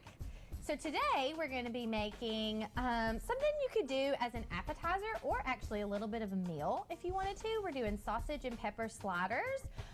Meg actually came up with this recipe. This is a favorite in her house. So I'm going to let her take you through the ingredients that we'll need to get started today. Okay, so first thing you're going to need is a pound of hot Italian sausage, and then you're going to need 1 yellow onion, 1 green pepper, and now the recipe calls of garlic powder, Worcestershire sauce, And then you're going to top your rolls with mayonnaise and cheese. And of course, we have the wonderful King Hawaiian sweet rolls. So while Meg is browning the sausage here, I'm going to talk to you a little bit about what we do at ORUD if you're not familiar. And if you're not familiar, you need to come down and check out our new renovated showroom. It's beautiful and you need to check it out. We can help you set up your home just like our setup here. As you can see, she is browning this. It's coming up nice and perfect here on our natural gas cooktop. The advantage of cooking with natural gas on the stovetop here is that it offers you a more precise cooking temperature. Everything browns up perfectly. You can see the blue flame down there just working away to get this meat heated up. Don't forget, when gearing up to cook your game day food this season, that ORUD has our own line of sauces and spices. You're going to take a little bit of olive oil. You're going to sprinkle in your pan. Make sure it is coated. Then we're going to put in our green peppers. Hear that sizzle on the natural gas cooktop. And your onion. And you are going to cook them until they're translucent but still crunchy. You don't want any soggy vegetables. So about how long does that take? I'd say about 2 minutes, maybe 3. There you go, just a quick saute. So while Meg is sauteing the vegetables here, I'm just going to throw it out there that we have a brand new office in Kingston. If you're one of our Roane County customers, come by and check us out. The office is located right downtown across from the old courthouse at 108 Court Street. Have beautiful gas lamps out front, small showroom in there, and you can do all your services that you can do here at the main office down there too. We have a drive-through, a drop box for after-hours payments. You can connect service, disconnect service, appliance sales, and they're fully equipped to answer all your questions. Come check it out. Now it's time to add your meat back into the pan. And then you're going to add the good stuff. So you're going to add, it calls for a sprinkle of garlic powder and a dash of Worcestershire sauce. And then just mix that up. And while I mix this up, I'm going to kick it over to Nikki, and she's going to tell you what you need to do with your buns. Okay, so we have 6 slices of provolone cheese. We have our rolls cut in half. You're gonna lay the slices out here. Just kind of layer them over top of each other, like so. Then you're gonna take your mayonnaise and spread it on the top part of your buns. All right, once your mixture is all together, you're gonna spoon and spread. And spread it evenly so that your rolls on the top don't fall off. I learned that lesson the hard way.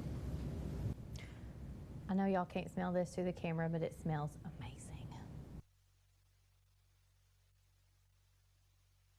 Okay, so when your mixture is on your buns, you're gonna add more cheese on top. Yummy Monterey Jack. Sprinkle it all on here. And then we're gonna pop this in our preheated at 350 degrees natural gas oven.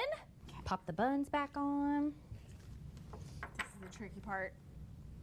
Perfect. And for the final step, you are going to top your rolls with a little bit of herbed butter.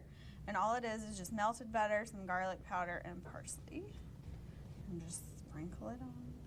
Or brush it, whatever you'd like to do. That way it'll brown up nicely. You're gonna pop it in the oven and cook it for about 15 minutes.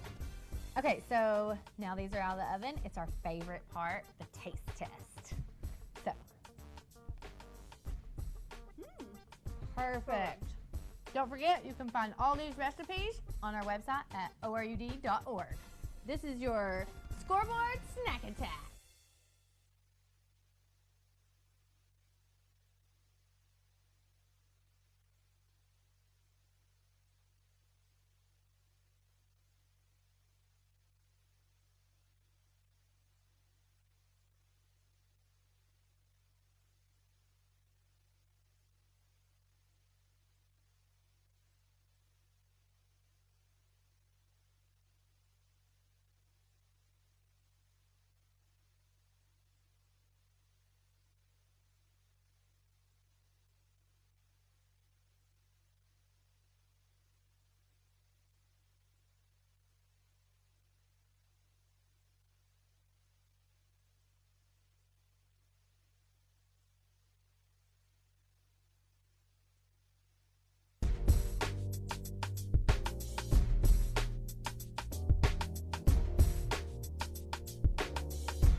Nikki.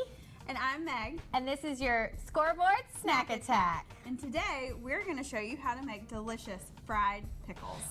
Yay! So for this recipe, you are going to need a milk and egg mixture, so 1 egg and 3/4 cups of milk. You're going to need 1/4 cup of cornstarch, and then you're going to need 1/2 cup of cornmeal, 2 tablespoons of chopped dill, 2 teaspoons of paprika, and a salt and pepper mixture, and of course your pickles. So we have 2 inches of canola oil heating up over here on our natural gas cooktop. So that'll get hot real quick, and then we're gonna mix up these ingredients in this dish to make the last phase of our batter for the pickles.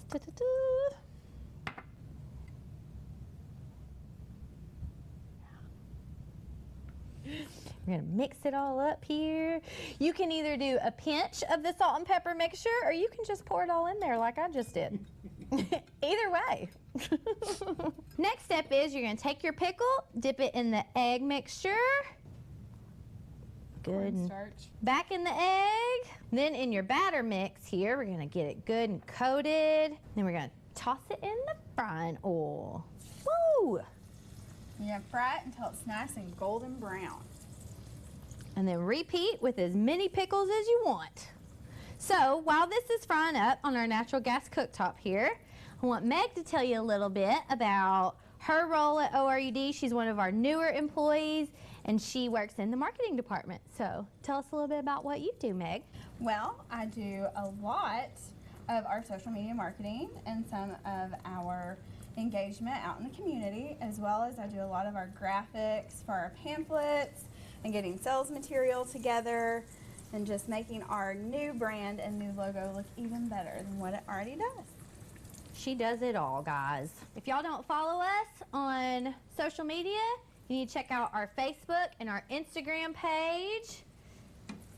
We do all kinds of special promotions on there and let you know what's going on at ORUD. Oh, that looks so good.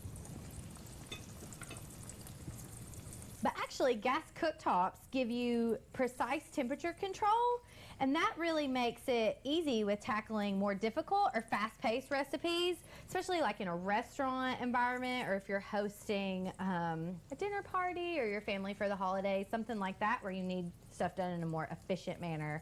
Cooking equipment is perfect for that. And the great thing about cooking with natural gas is that your cookware lasts longer because less heat is applied over time. So when you have that expensive pot or pan that you have purchased, it will actually cause less wear and tear and it will last you longer. Now comes the taste test. They're all done and they look crispy and delicious, so let's try. Okay. You can have your ranch for a little dip.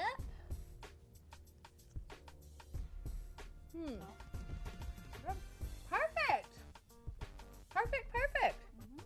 Can't even taste it. I put all that salt and pepper mixture in there. It tastes perfect. Don't forget you can find this and all of our Snack Attack recipes on our website at orud.org. And this has been your Scoreboard Snack Attack.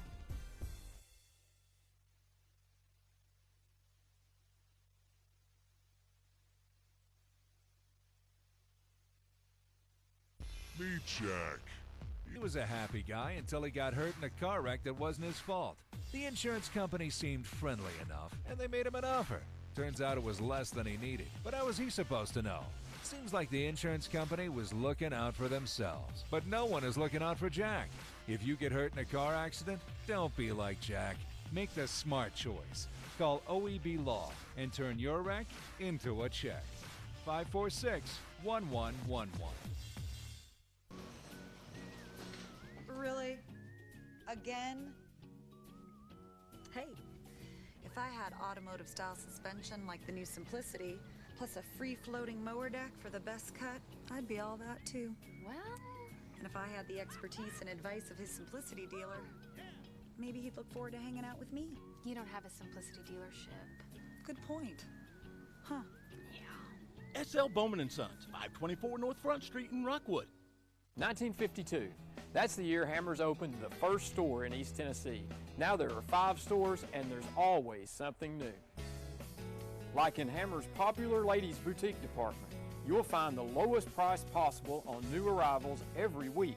Find similar deals in the men's department and the expanded rug department. Plus, special purchases always offer surprise savings. You never know what you'll find next at Hammers. For 30 years, Reno Sporting Goods has been a leader in supplying the highest quality equipment and apparel for sports teams throughout East Tennessee. Athletes, fans, and coaches alike rely on the knowledge and experience that only Reno's can provide. For the best in team sports, shop Reno Sporting Goods. Come celebrate Ford Truck and SUV Month at Ray Varner Ford in Clinton. New 2019 Ford Ranger Super Cab, $22,996. New 2019 Ford F-150, $23,629. New 2019 F-250 Crew Cab 4x4 XLT, $45,578. New 2019 Ford Edge, $27,998. New 2019 Ford Fusion, $19,960. Ray Varner Ford in Clinton, I-75 exit 122, or shop us online at rayvarnerford.com. Welcome back into our OEB Law Game of the Week. Fulton leads over Clinton 13-7. We knew this had the makings of a really, really good game. Fulton jumped out to 13-7, or 13-0 rather. And then you start thinking like, okay, well, maybe this won't be such a good game. Clinton comes back, almost scores, fumbles at about the 5-yard line going into the end zone. Fulton takes over, can't move the football. Clinton gets the ball back with just 70 seconds left, drives down the field, scores a touchdown with no time left on the clock, makes it 13-7, and Clinton will get the football to start the second quarter. You look at our stats here. Clinton with 9 first downs, just to Fulton's 3 first downs. 83 rushing yards for Clinton to 96 for Fulton. Passing yards, though, Clinton with 98, and all probably more than half of those coming in that final 70 seconds of the second quarter. Total yards, Clinton doubles up Fulton, 181 to 99, but Clinton does have that costly turnover. Penalties, 4 for 28 for Fulton and 2 for 30 for Clinton. Time of possession, that right there is surprising. Clinton has had that Fulton defense on the field a long time tonight. And that's why the score's 13-7, Aaron. That's what that offense wants is a lot of time of possession, and that's what they're getting right now is keeping them in this ball game. And if you see, Fulton has 3 first downs. They've had big plays has been their touchdowns. So let's see how the Clinton defense responds, and if they keep those big plays very limited, they could come out of here with a big upset. Fulton started out this game electrically because just 60 seconds in, they were already up 6-0. Faked the extra point and tried to run for a 2-point conversion. It failed, and that's why the score was 6-0. Fulton didn't try to fake the second extra point. Kicks it 13-7 is your score. Some scores of interest around the area. Last count we had in the first quarter, South Pitt led over Meigs County 7-0. So that was one of those games we wanted to keep an eye on. Greenback in the second quarter leads over Coalfield 19-6. Red Bank up on Ray County at halftime, 16-0. Dobbins Bennett up on Farragut, 28-6 at halftime. Dobbins Bennett's the real deal. They are.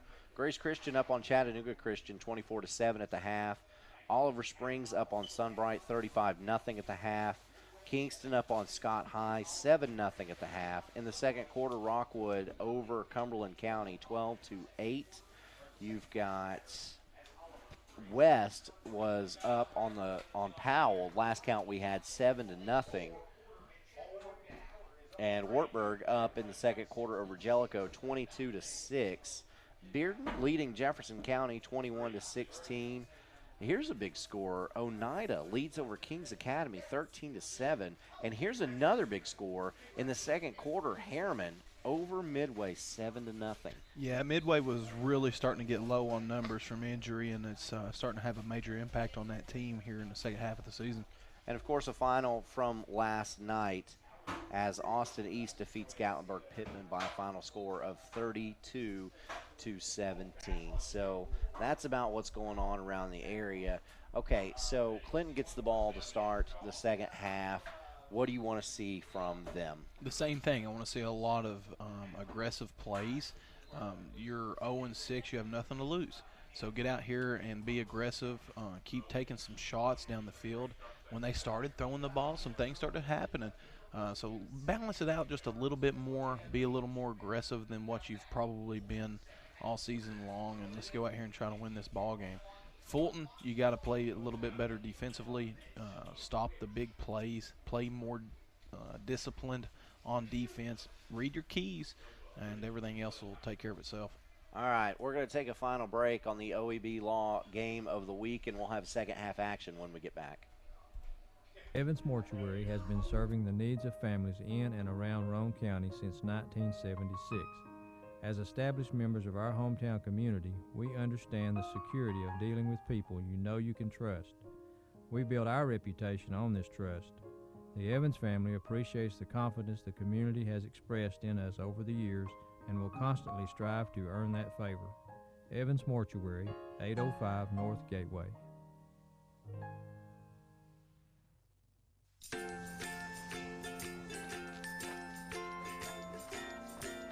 All right, crew, let's get started. All right.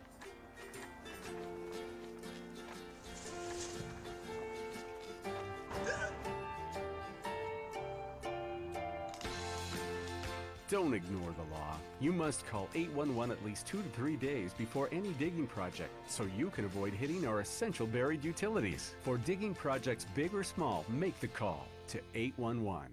It's nothing personal. It's just business. Hello? That's how some people do things. Right away. To us, everything we do is personal. Because anyone can answer the call. It's who shows up that matters most. That's the quality of your independent agent and the company that stands behind them. Griffin Insurance is your local independent auto owners insurance agency. Back at the OEB Law Game of the Week, Aaron Harvey, James Gibson along with you. So thankful to have OEB Law on board with us through charity event sponsorships, including the Shrine Circus, Rivalry Thursday, Our Games, Ice Bears, Monster Jam, Harlem Globetrotters, WWE Wrestling, and Spotlight Kids, county fairs. They get involved with the community and bring these events to the people. And that's OEB Law. For more information, go to reckontoacheck.com as Fulton will kick off to start the second half to this Clinton Dragon team that has a lot of momentum right now. We'll see if they can keep it up. Limited mistakes, and we'll have a great game here tonight. Kick lands at the 30 before being taken at about the 25 and brought down. That time on the return is Resendez. Let's see what the offensive coordinator for Clinton, if they've made any adjustments here in the second half to try to take advantage of this Fulton defense. Hammers 1st and 10, ball spotted at the Clinton 30. Going to try to keep up that momentum that they had in the first half. And Fulton coming out in a little bit different defense, staying in that four-man front, but rotating more of a defensive guy in at the linebacker position. So let's see how, if they try to get a little more penetration out of this. Here's Thackerson, sends a man in motion, hands it off to him, going around the right side. Gets across the 30, short pickup, as it is Eli Deschamps. Fulton defense did a good job flowing to the sideline, not allowing the cutback. If they can keep that up here in the second half, it could limit Clinton from making a lot of big plays. 2nd and 7.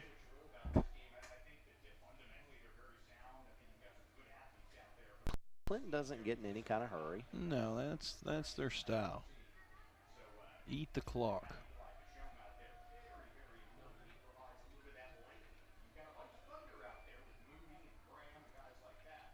Thackerson sends a man in motion. That's Deschamps. Gives it to Allen up the middle. And look at that pile moving. Pickup of probably 2 yards, and that's it. We'll bring up 3rd and 5. Clinton's offensive line's done a good job this whole game of really staying low and getting a good, decent push.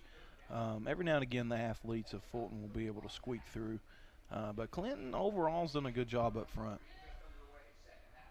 So 3rd and 5, closer to 3rd and 4. 3rd down, Dragons. Compacted formation. Thackerson sends Graham in motion, hands it off to him, going around the right side, and pickup of 1. Going to bring up 4th and 3. Following big Gavin Bollinger around the edge and try to bounce it up field, but didn't quite make enough on the play. And so Clinton will punt this football away to Fulton. And again, we'll say it again, I would be kicking this thing out of bounds. Out of bounds or a good low kick away from the returner because these guys can move. And Nick Graham back in punt formation for Clinton. Clinton has decided to kick it right at him every single time so far, and it hasn't cost too bad yet. There's the kick. Wobbly spiral again. Lands at the 40 and dies. Did they get a piece of that ball? I don't know. They were close. They were close. They went after it. The ball just didn't come off the foot very good. And Graham was really slow to get that thing off. Ooh, I think he might have got a finger on it. And for Fulton, it looks like that would be Jesse Shedrick. Little things like that can turn a ball game around. Fulton, 1st and 10. Tommy Sweat in the backfield, drops back to pass. Gets it out to Jackson. Jackson tackled at about the 47-yard line. That's going to be a pretty good pickup of about 5. Number 11, he's a smaller guy. He stands out. He wants to stand out with the bright gloves, and he reminds me of Deshaun Jackson a little bit. Former player for the Philadelphia Eagles. I remember Deshaun Jackson playing for the Cal Golden Bears. Yep. Sweat drops back to pass. Lets it fly. Little too high for his intended target that time, trying to hit Adrian Roberson. And he's had a hard time tonight completing those comeback routes, and that's a hard throw, far side of the field, coming back, but he needs to complete that ball.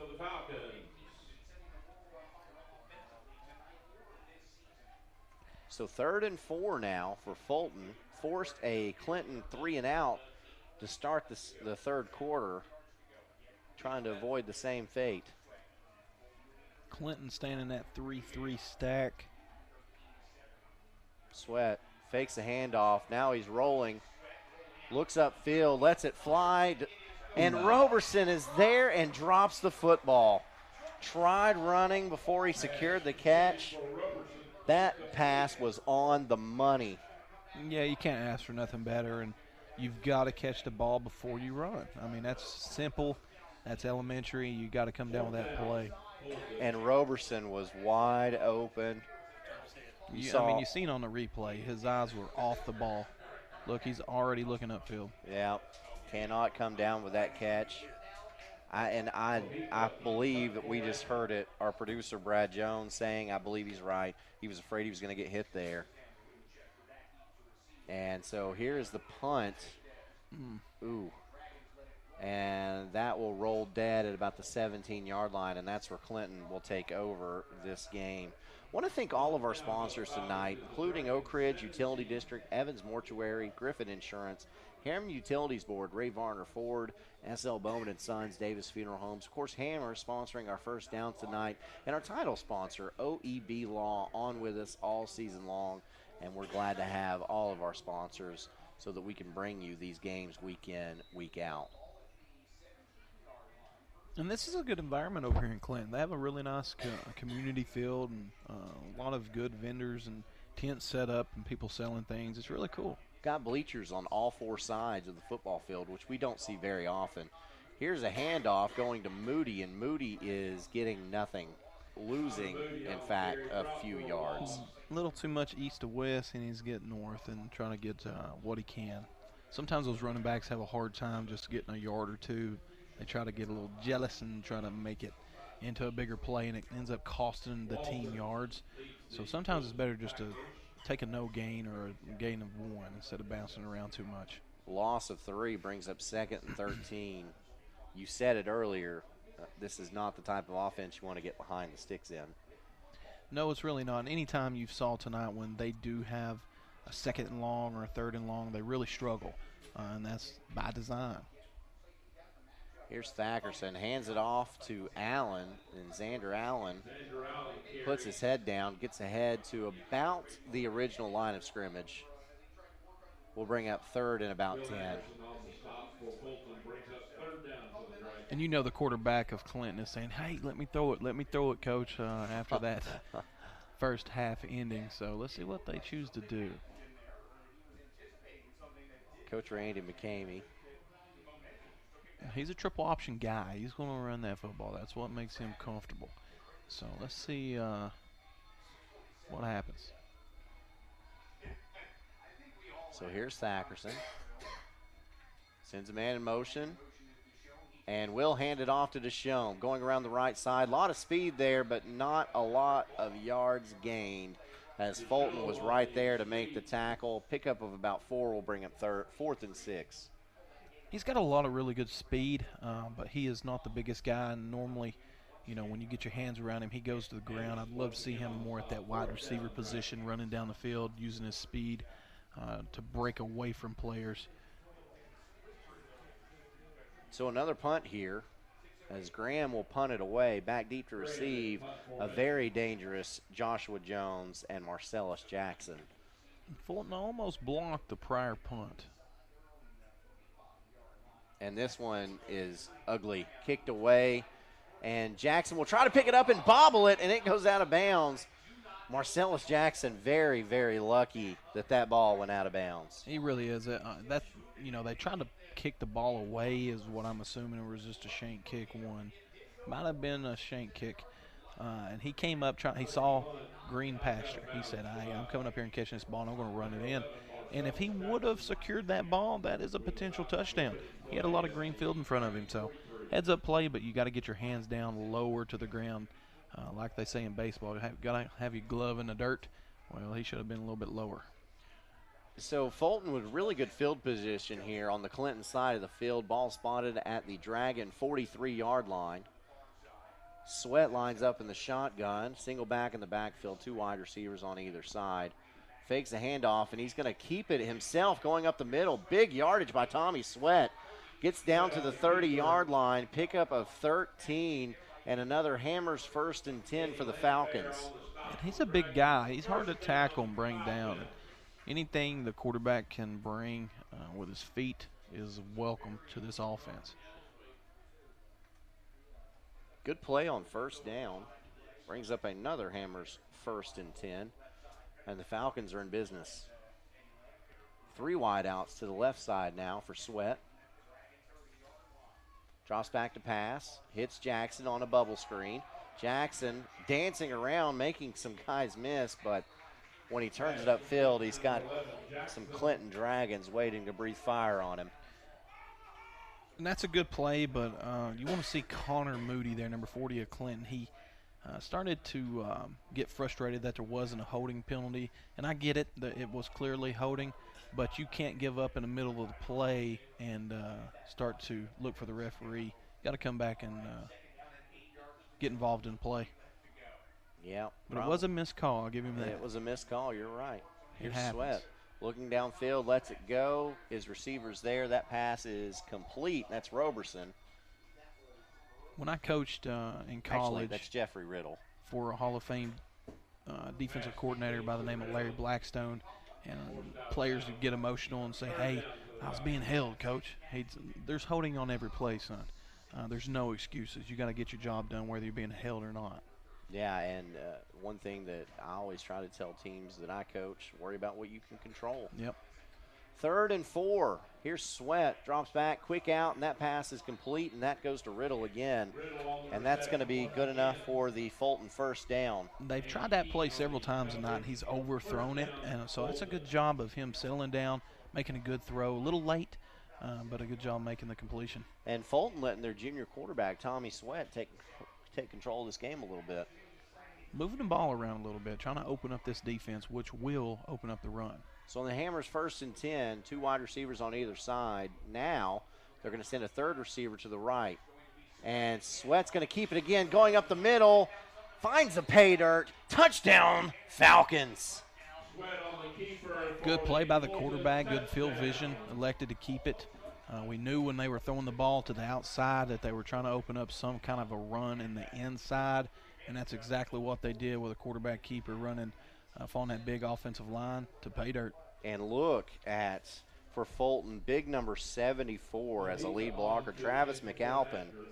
Just a sophomore on this team, 279 pounds, and Sweat followed that big man all the way to the end zone.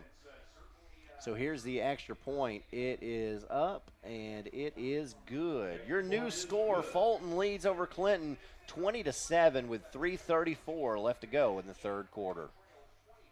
Reno Sporting Goods, your first choice for sports equipment. On the court, on the field, or in the stands, Reno's has the brand names you want. All the latest from Adidas, Under Armour, and more. From custom embroidery to screen printing, it's all about the game. For over 30 years, Reno Sporting Goods. The Harriman Utility Board is committed to providing safe and reliable natural gas service to our customers in Harriman and Roane County through the use of safe operational procedures with trained and knowledgeable personnel. An odorant is added to natural gas and maintained to a certain level so that in the event of a gas leak it can be easily detected. If you smell or suspect a natural gas leak, please call the Harriman Utility Board at 882-3242. We can be reached 24 hours a day, 7 days a week. Back at our OEB Law Game of the Week, Aaron Harvey, James Gibson taking you on the ride. This is Fulton, Clinton, two teams looking for their first win of the year. Falcons have the advantage 20-7. Kicking off to the Clinton Dragons. And that kickoff hits at about the 12-yard line and dies. Picked up at the 9, going around the right side and reversing field, trying to find any room possible. And that is Winchester. And a decent return. No, it wasn't bad. The ball was on the ground for way too long, letting the defenders get downfield and good tackling position before he was able to actually carry the ball. And that's just, they've got one deep returner, and it's obvious he's been told to make sure you catch that ball. And Fulton did a good job kicking it away to him on a low type of kick, allowing their defenders to get downfield. I've been sitting in a booth with you for a total of almost 2 seasons. We've called games together, and I can tell that's a real pet peeve of yours, not catching that football. No, it is. It costs you so much. Any kind of free yards you can get, you want. So if you can get positive yards on any play, that's what you're wanting. And anytime you see it go away, that's a negative for you as a team. It makes your offense work harder. So if you can start on the 25 versus the 12, that's a big impact on the game. Field position is everything. Speaking of work harder, a delay of game penalty on Clinton backs the Dragons up 5 yards on this Hammers 1st and 15. And here's Thackerson. He loses the football. That is an interception. And that ball is taken to the goal line. Let's look at this replay. Thackerson, let's see. I think that's a fumble. It's definitely a turnover. Let's go with that. It is certainly a turnover. And right there, let's see. James Coleman, 6'3", 273, senior, coming in big. Boy, that senior wished that he could have scored a touchdown there. But that is a back-breaking play for Clinton, a team that found itself within 1 score going into halftime. Now all of a sudden the defense backs are against the wall and about to go down 3 scores. Handoff, nope, fakes the handoff. Sweat throws it, man wide open in the end zone. That's Keenan Vaughn, touchdown Fulton. And that all started with a delay of game penalty. That backed them up, and again, this offense isn't designed to be backed up often. They tried to throw the football, and mistakes started happening. So the Fulton Falcons take advantage of that turnover, put 6 more on the board, and they might go for 2 here just to make the score look a little prettier.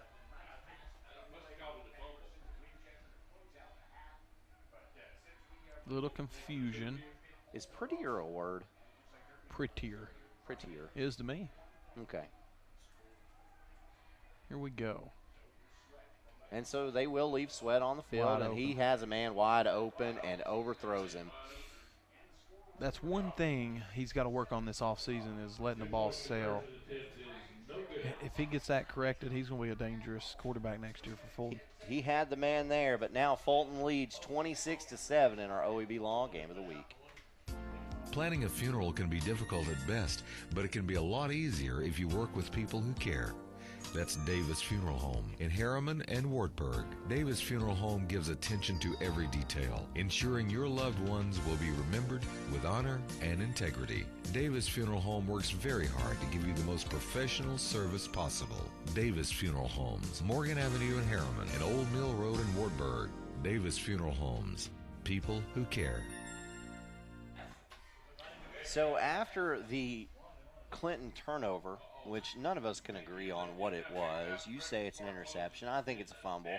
Regardless, it's a back-breaking turnover for a team that coming into this game maybe leads the state in turnovers. Yeah, it's just way too many. That's devastating. Anytime you turn a ball over, it just guts your offense and your team as a whole. So it's pretty tough. And you see here on the replay, he's getting pressure. The play took forever to develop, and I still say interception. And he is 59 was trying to get the pay dirt there hard. A senior wanting to get to that end zone. Just a back-breaking play, though, because Clinton should be in this ball game, and just one too many mistakes. 2 very, very costly turnovers. One of them was around Fulton's goal line, and the other one around their own goal line. 2 huge turnovers, and really swing. That's what, a possible, I don't know, 20-point swing maybe? Yeah, every bit of it. Clinton changing up the return. They're actually putting 2 guys deep now, which makes sense. So here's the kickoff, and that ball lands, and it's going towards the sideline before it's finally picked up. And picks up the kickoff and is dropped. We had heard that there was a long discussion taking place with the officials, and apparently one of the officials got injured. Huh. Dragons put the ball in play at their own 22. You don't hear of that very much. No, not often, but it happened in the Tennessee. I know. Yeah. How crazy. Within 6 days, I've seen it twice now. Mm-hmm. Hazard pay for these referees. So Clinton at the 22-yard line hands it off, going over left guard. Sticking with that counter play, trying to catch Fulton. I think it's Nick Graham. Over pursuing. So Nick Graham on the handoff. And pickup of about 3 yards will bring up 2nd and 7.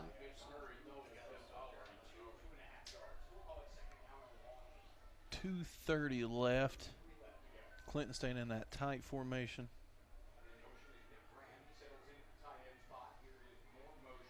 So handoff up the middle.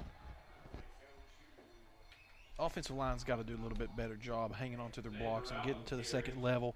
If you don't, you can't have your running backs getting hit in the backfield. I mean, right when he's getting the ball, there's a falcon in his face. And it's hard to get any kind of momentum downhill if you're getting touched as soon as you're getting the ball. So Xander Allen picks up a few yards, brings up 3rd and 4. Clinton really needs to get this 3rd down, and they're not going to. As that handoff goes around the right side, and that goes to Winchester, and Winchester is stood up and dropped. Yeah, a little predictable. They're starting to kind of be able to tell exactly what Clinton is doing and when they're doing it. They're going to have to sauce it up a little bit. And like I said, you have nothing to lose. So let's go out there and be a little bit aggressive and try to have some fun and see what happens. So Clinton in punt formation. And that's Nick Graham. Fulton running on somebody late. Jackson and Jones back deep to receive. And this ball is going to, oh, and we've got a flag as 2 Clinton Dragons go down. This is going to be a late hit.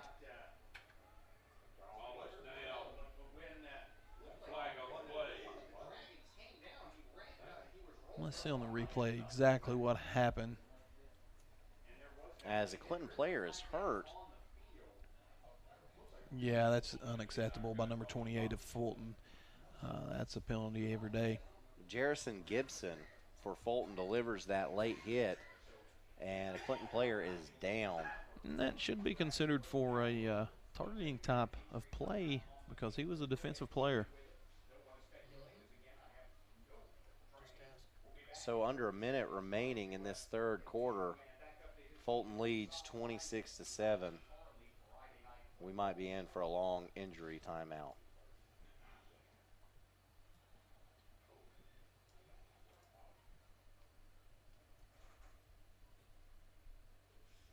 This is the OEB Meet Law. Jack. He was a happy guy until he got hurt in a car wreck that wasn't his fault. The insurance company seemed friendly enough, and they made him an offer. Turns out it was less than he needed. But how was he supposed to know? Seems like the insurance company was looking out for themselves. But no one is looking out for Jack. If you get hurt in a car accident, don't be like Jack. Make the smart choice. Call OEB Law and turn your wreck into a check. 546-1111. Back of the OEB Law Game of the Week, that is Andrew Meyer, the injured player, able to limp off the field under his own power, but he's definitely gimpy, and I would say his return is questionable. Yeah, it's just not a very good play by Fulton on that. You can't be doing that, and you got to play disciplined football if you expect to play at a high level. So here's Tommy Sweat, looking way downfield, has a man there, and that pass is complete. Wow, hits Adrian Roberson on a huge gainer. Beautiful throw. Hung in the pocket, had time, beautiful throw. Oh, great man. catch. You can't ask for no better. We got a score update, 27 Rockwood and 8 Cumberland County in the third quarter. All right. So that's a 36-yard gain as Sweat operates out of that shotgun again. And finally, a handoff goes to the running back. We've not seen Mac McCovery a lot since the first quarter. We've seen him, but he hasn't gotten action a lot since the first quarter. And that is probably the final play of this game, final play of the third quarter, as McCovery picks up 6 yards. Will bring up 2nd and 4 when we begin the fourth quarter. It is Fulton leading over Clinton 26-7 in our OEB Law Game of the Week. Really? Again? Hey, if I had automotive style suspension like the new Simplicity, plus a free floating mower deck for the best cut, I'd be all that too. Well, and if I had the expertise and advice of his Simplicity dealer, maybe he'd look forward to hanging out with me. you don't have a Simplicity dealership. Good point. Huh. SL Bowman & Sons, 524 North Front Street in Rockwood. 1952. That's the year Hammers opened the first store in East Tennessee. Now there are 5 stores and there's always something new. Like in Hammers' popular ladies boutique department, you'll find the lowest price possible on new arrivals every week. Find similar deals in the men's department and the expanded rug department. Plus, special purchases always offer surprise savings. You never know what you'll find next at Hammers.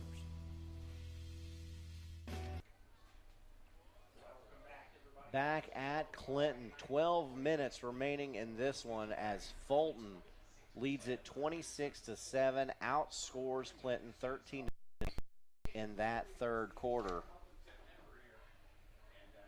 And Clinton running out of time if they want to try to get back in this thing.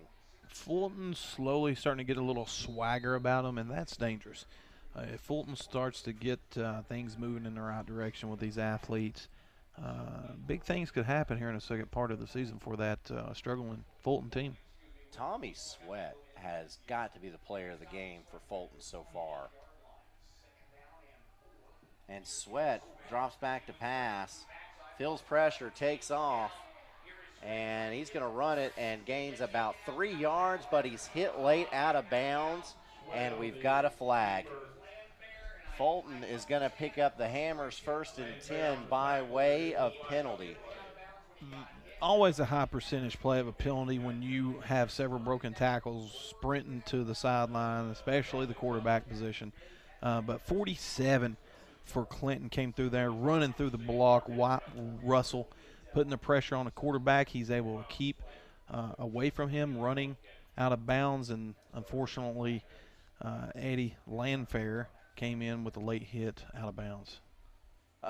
Wyatt Russell looking like Bobby Boucher. Water sucks.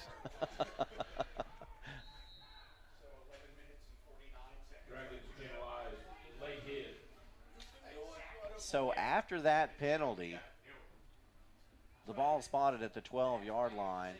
Fulton has a Hammers 1st and 10. Sweat will send 2 wideouts to either side. Different man in the backfield now, as it's Jaden Jenkins.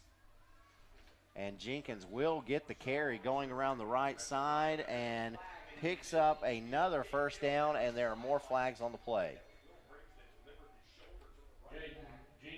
And a hold on Fulton will negate that gain.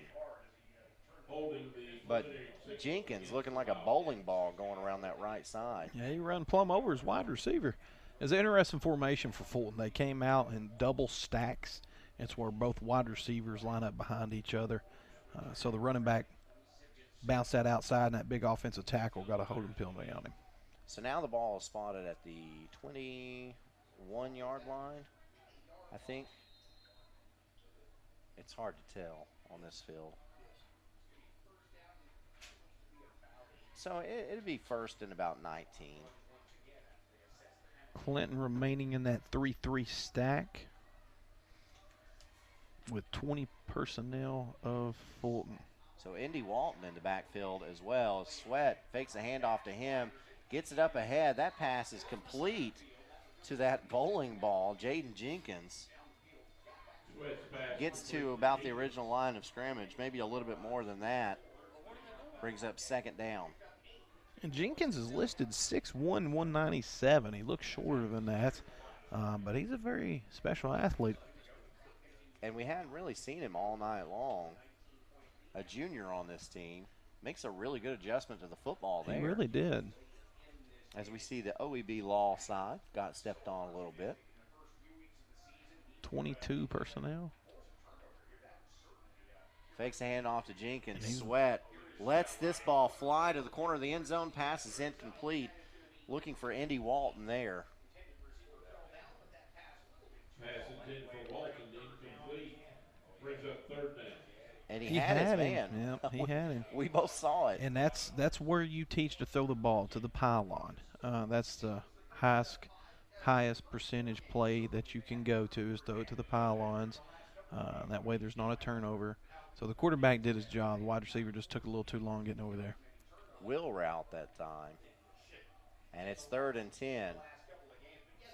Sweat looks to the sideline. Changes the play. 6 seconds on the play clock when it snaps. Sweat drops back to pass. Looking upfield, being chased. Going to tuck it and run himself. Gets to about the 9-yard line. A pickup of a few will bring up 4th down, and I would say Fulton's probably going to go for this one. Yes, Tom, he missed his check down. Wide receiver was open on the right side of the field. Started scrambling. picked up what he could. And I'm wrong. Field goal unit on the field. It's Mojica. Joseph Mojica, a junior on this team. Sweat is the holder, though, and so that's something to keep in mind. This will be a 26-yard attempt. Mojica's kick is up, definitely has the leg. It is in the uprights, and that kick is good. Fulton tacks 3 more on the board with 9:40 left to go in this game. The Falcons lead at 29-7.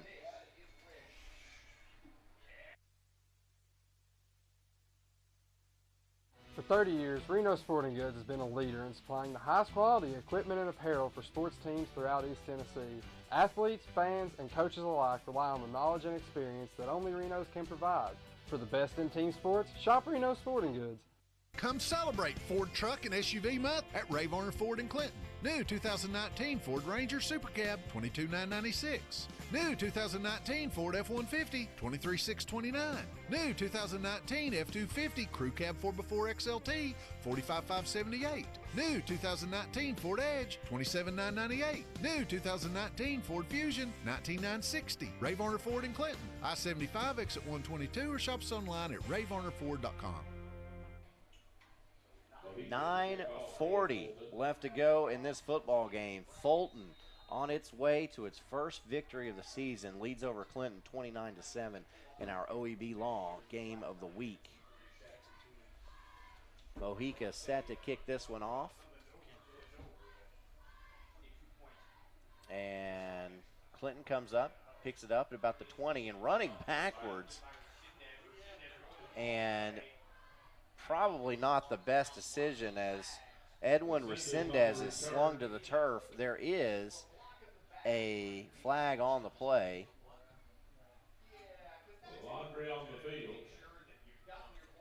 Hard to see with all the confusion going on the field.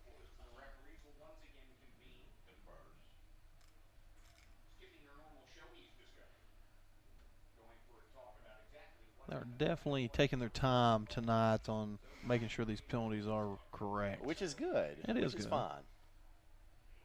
It's not like you see in college and professional where you go to the replay booth forever. And we've got a hold on the return team. That'll back Clinton up a little bit more.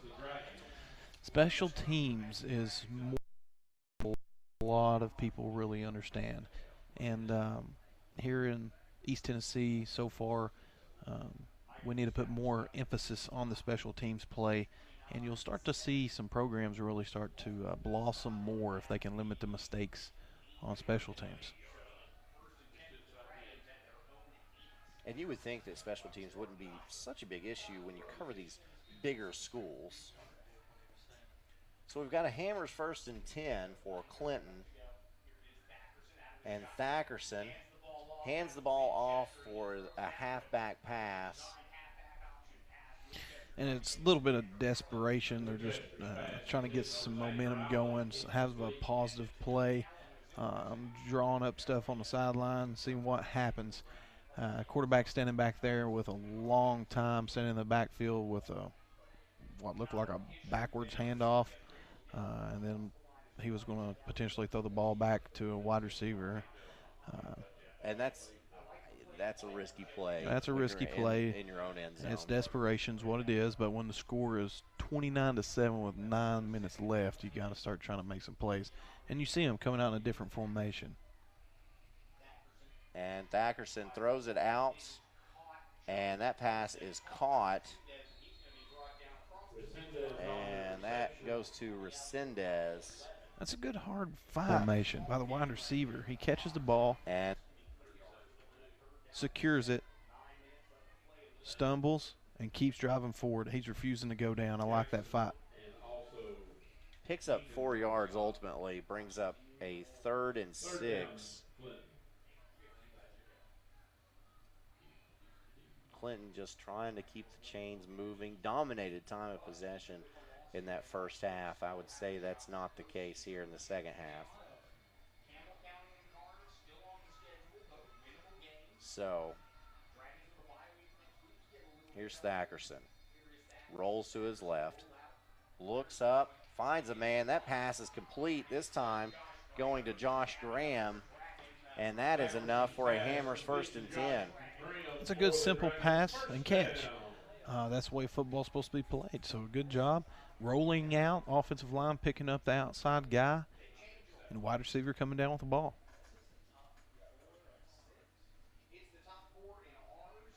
And so Clinton, a running football team, has had so much more success throwing the football tonight. It was just a few years ago. They were very dominating in the passing game when they had offensive coordinator Rodney Ellison over here. They were really spreading the ball and throwing it around. So different approaches, and it takes us a little bit of time to. But this pass is intercepted, and going back the other way with that football is quarterback Tommy Sweat. See a lot of quarterbacks play that safety position, and that pass was nowhere near where it was supposed to be. And we do have a flag on the play, however. So quarterback to quarterback. It is. It's a natural progression for a quarterback to play safety. You get to see the field, and you kind of know what the defense is running. You know the defensive lingo, what coverages look like. So it's a natural position. And you see a lot of quarterbacks standing back there in high school football with a lot of interceptions. They know what the quarterback's thinking, where he's reading to. So it's a heads-up play by the quarterback playing defense. All right. So personal foul, crackback or block. Personal foul, crackback block called against the Falcons. Okay. Didn't really see much on the replay there. Big break for Clinton here. Let's see if they respond. Timeout, Falcon. But that did take place after the interception. As we look at the replay here, we think there, I didn't see it. Yeah, Winchester was turned there. Wasn't really much there. Regardless, that will back Fulton up after that 15-yard penalty. I'd say we'll get a pretty good dose of the run here by Fulton. Try to get their playmakers the ball and trying to get a little bit. Yeah, Rob Black looks pretty upset. And he's got a good argument. There wasn't a penalty on the play. If it was the one we saw, he definitely turned his entire profile and showed him the front numbers of his uniform, and that should not be a penalty. So I get why he's upset, and he's getting an explanation right now.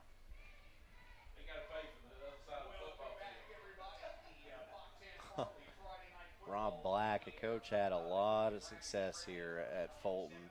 A Fulton Falcon team that last year very easily, very well could have won a state championship.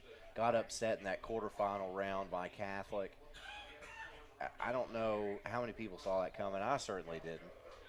No, absolutely. Well, Rob Black is one of the better football coaches in our area, and he is such a good job with guys not only on his current roster, but guys that's already left the Falcon program and is playing in the college ranks. He stays involved. I coached 2 All-Americans on the college level that came from Fulton High School, and J. Michael Williams that played defensive back for me at KCU, and Jabril Seiler, who played cornerback for us.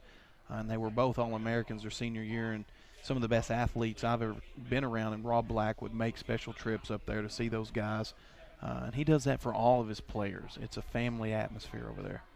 So here's Sweat, handoff out of the backfield, and a big gainer up to the 30, and a flag has been called, or has been thrown, as on the carry is Alex Bodio.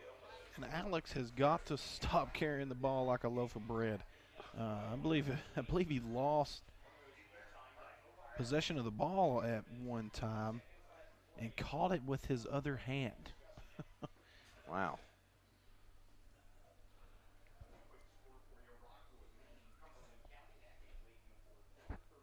The officials talk about it. They want to.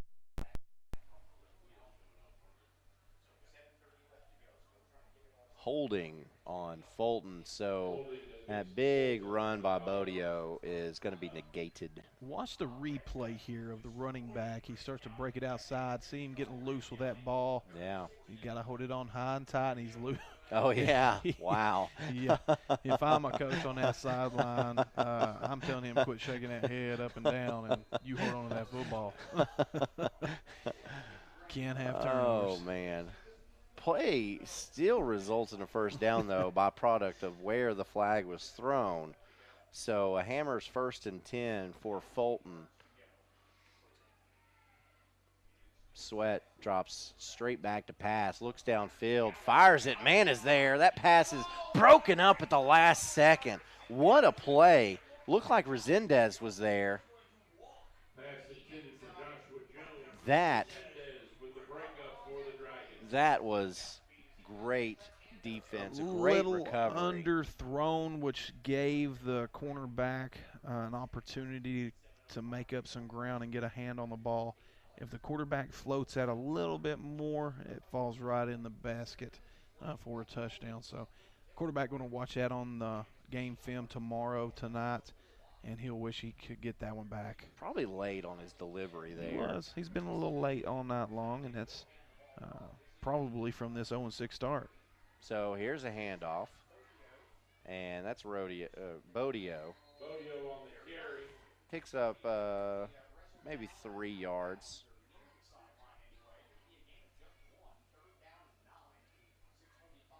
So. And you can definitely tell that the lack of depth for both of these squads has played a major impact on this game, and I'm sure for this entire season. Both teams are a little sluggish right now, walking on and off the field. And that's the only telltale. That's a telltale that you just don't have enough depth yet. Sweat has McCovery back in the game. 2 wide receivers on either side. Sweat drops back to pass. Under pressure now, has to roll and runs with it. Around the left side, runs out of bounds at about the 31, and Randy McCamey is mad. He is upset at his Clinton Dragons defense, as Tommy Sweat has enough for the Hammers 1st and 10. Ball spotted at the Clinton 31-yard line. Yeah, and he's getting all over the defensive lineman for letting that quarterback break contain. That's your one job, and you've got to be able to do that. He got sucked inside too far, which allowed that quarterback outside run lane, and that's solely on the defensive end. Now here's McCovery with a handoff up the middle. A lot of running room, still on his feet, but runs backwards. And because he runs backwards, loses some of the yardage that he had gained. You know, he is a really tough running back. He is 5'9", 177. Junior, plays all over the field, running back, defensive back, outside linebacker. He's a special athlete who will have a big year for them next year.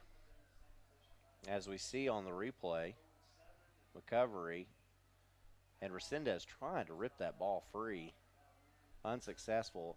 Ultimately, a pickup of 5 makes it 2nd and 5. So Sweat sends a man in motion to the left, fakes the handoff. Little wide receiver screen out the right side. And enough for a first down. That pass is complete to Riddle. And Jeffrey Riddle's another guy. He's a do-it-all kind of player. He's plays every position on the field. He's a backup quarterback. He's a wide receiver, defensive back. He's a really good athlete. So I'd like to see them get the ball in his hands a little bit more. So Fulton has it. 4:45 left to go in this football game. Falcons lead at 29-7. Ball spotted at the 17-yard line. Sweat gets it out quickly. Pass is complete. Flags everywhere. And that time it goes to Adrian Roberson.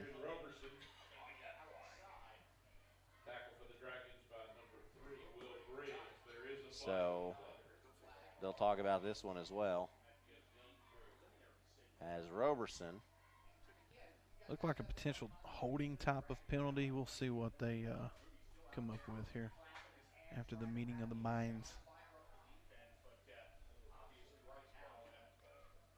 And it is a hold. Good call. Good call, compadre.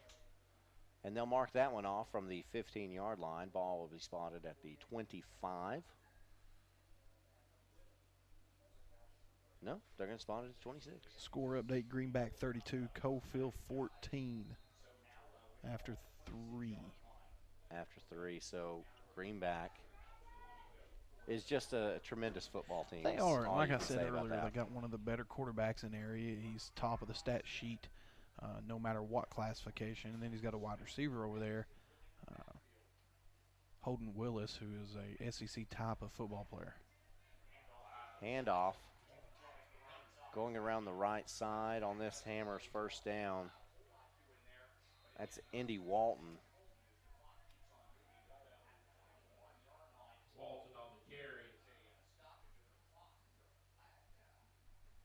There is another flag down. A lot of penalties tonight. And I don't see the flag, but I know there's one on the field. It's over here in the area of another sideline infraction.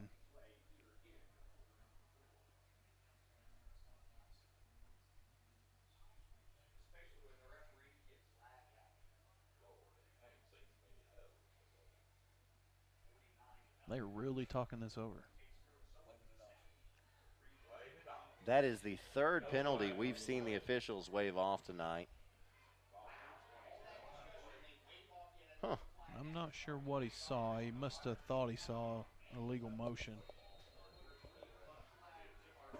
All right, and Clinton wants to take a timeout with 3:59 left to go in this game. The Dragons trail at 29-7.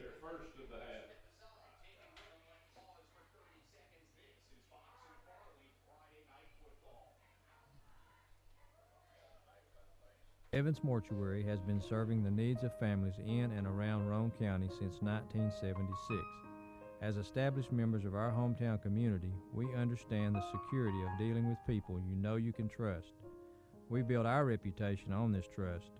The Evans family appreciates the confidence the community has expressed in us over the years and will constantly strive to earn that favor. Evans Mortuary, 805 North Gateway.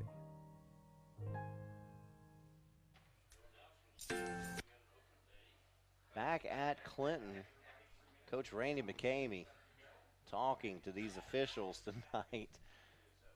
Have called and waved off 3 penalties. I hardly ever see officials wave off penalties, but tonight this crew has called off 3 of them. Little flag happy here tonight, but I'm glad that they are waving off flags. They are communicating. There's been a couple missed calls, but it happens every single night of football. So these guys are doing the best they can do. So on the replay, you look at it, you're going to see a side judge is going to throw this penalty. And Coach McCamey is pointing. He's trying to point a penalty out. He sees something. I'm not sure what he sees. I'm not sure what he sees either. But the penalty flag, he got the penalty flag to come out, but it unless was there wasn't waved enough off. guys on the line of scrimmage, which we couldn't tell at that top wide receiver. So here's Sweat running the option play. Gets the ball to his running back. Not much there. Maybe gets to the original line of scrimmage. That's going to bring up 3rd and about 10. I believe that was Walton on the carry again. It was. Lowered that head and picked up a yard.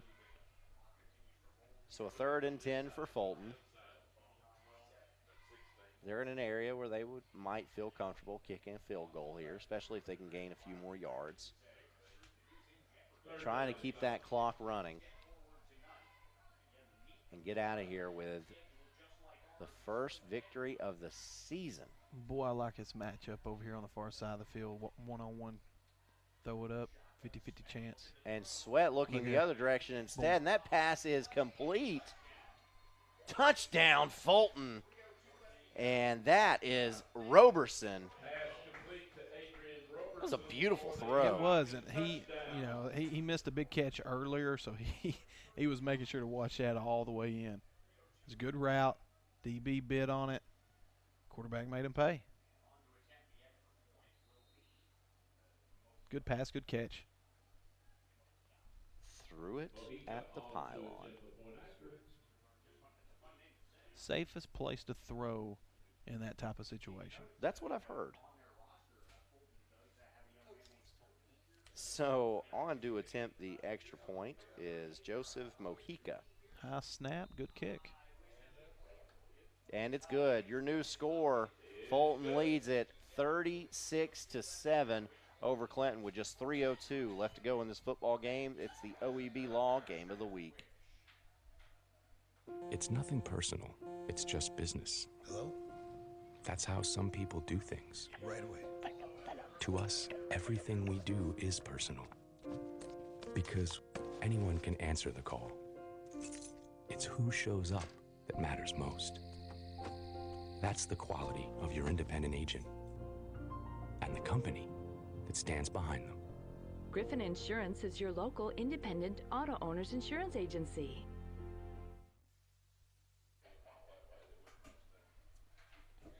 Fulton set to kick off after tacking on another 7 points. The Falcons about to win the first game of the season. So here is Mojica.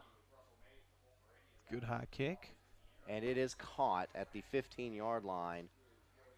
And a really nice return out to about the 34-yard line. Pretty good field position for this Clinton offense. Let's see if they elect to be a little more aggressive here with 2 minutes and 53 minutes left. I'd expect them to come out throwing the football a little bit more, but let's see what they do. Just 2:53 left to go in this football game. It is a 29-point advantage for Fulton. This was a really good game throughout the entire first half. And then Fulton scored 13 points in the third quarter to pull away a little bit. Head started hanging a little bit. Yeah, and the Falcons haven't looked back since. So here's Thackerson. Tries to find Resendez, and it goes through his hands. That pass is incomplete. Got to come down with that catch. Got to help your quarterback out a little bit. You got to make a play, and that's not even really helping the quarterback. That's just doing your job. The ball hits you in the hands. You got to come down with it as a wide receiver. Makes it 2nd and 10. Little confusion. Trace Thackerson lining up in that shotgun formation. 2 backs. And we've got a stoppage of play.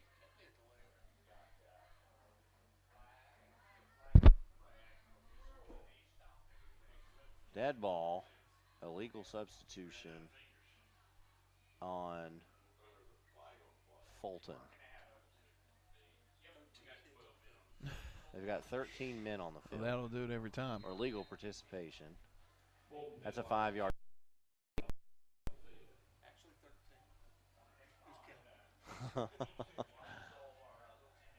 Second and 5 for Clinton. Wide back. Thackerson drops back to pass, finds his man. That pass is complete, and you're going to have a late hit out of bounds. And so that was C.J. Roach. So Winchester caught that ball, goes out of bounds, gets hit out of bounds late, and then, so Roach hits him out of bounds late, and Winchester pats him on the head and says, "It's okay, guy. I ain't mad at you." Good rollout. Watch this right here. Watch Just his head a pat. And he was holding up, but he did make contact late. That's, you could call that either way. But a break for Clinton, trying to get down the field and potentially be able to punch another one in. Yeah, after that 15-yard penalty, the ball spotted at the Fulton 15-yard line. Clinton able to move the ball when they throw it. So here's Thackerson, fakes it to the right, passes to the left, got a man there, that pass is complete. Touchdown, Clinton. Big play by the wide receiver. It was Resendez. Really poor throw by the quarterback, and the wide receiver able to come back to the ball and make a play. Make a play. And the receivers have made plays for this Clinton team tonight. You wouldn't know it by looking at the scoreboard, but you had double coverage there. 2 Falcon defensive backs hanging out. Yoink! As Andy King hits the turf as he tries to celebrate. Oh, goodness. That's a not top 10 play. And now we've got fire, fire, fire as Winchester throws it to the back of the end zone, and nobody was there. I think that was a bad snap, not an intended fake. Regardless, the 2-point conversion fails, and your new score is 36-13 as Clinton puts 6 more on the board. The Harriman Utility Board is committed to providing safe and reliable natural gas service to our customers in Harriman and Roane County through the use of safe operational procedures with trained and knowledgeable personnel. An odorant is added to natural gas and maintained to a certain level so that in the event of a gas leak it can be easily detected. If you smell or suspect a natural gas leak, please call the Harriman Utility Board at 882-3242. We can be reached 24 hours a day, 7 days a week. And Clinton puts one on the board to make the home crowd cheer. Your new score is 36-13, just 2.5 remaining in this one. Fans, stay tuned after our game tonight. We'll go back to BBB TV studios for the 5-Star Preps Friday night scoreboard show. And guys, you might see an exciting play in football, which is an onside kick. Let's see how it goes here. And Fulton looks like they are preparing for that onside kick. Ooh. Touched it before it went over. So they fake the kick going one direction, kick it the other direction, and the players outrun the football. It's touched before it travels 10 yards, and so that's a procedure penalty. Fulton will get the football, or they can make Clinton re-kick after a 5-yard penalty. And I'm definitely taking the penalty, not wanting them to do another.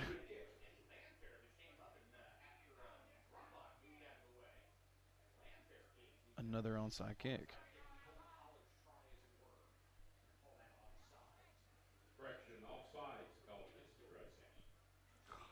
Yeah, you never know what can happen here. You can just give them another opportunity to run that play.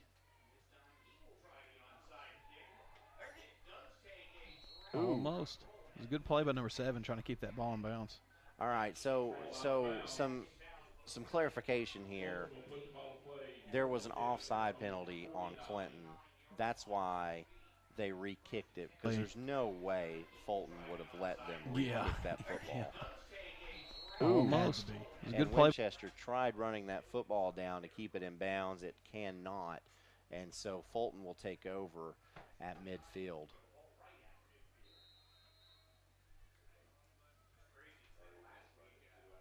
Fulton with a player leaving late. Tommy Sweat, he's got my vote for player of the game. He's done a really good job tonight. If he can work on his release and his timing just a little bit, he's going to be a big-time player next year. And a new running back in the game for Fulton. That's Davion Menifee. And Clinton wants to take a timeout, stop the clock, trailing this game 36-13. The Dragons not giving up in our OEB Law game of the week. We're sorry this happened to you, and hopefully this check will make things a lot easier. It'll cover your medical bills, auto repair, and we've even given you an allowance to help cover your expenses while your car's getting worked on. All you need to do is sign right here, and we'll take care of everything else. Thank you so much. A smiling cheater is still a cheater. If you want all your money, better call OEB Law and turn your wreck into a check. And back at Clinton, 2:21 left to go in this one. 36-13 is the score as Fulton leads this one with the football at the Falcon 49-yard line. I see a good dosage of the run here and see if Fulton can't run the time off that clock and get out of here with a win, 36-13. All right. Quarterback change.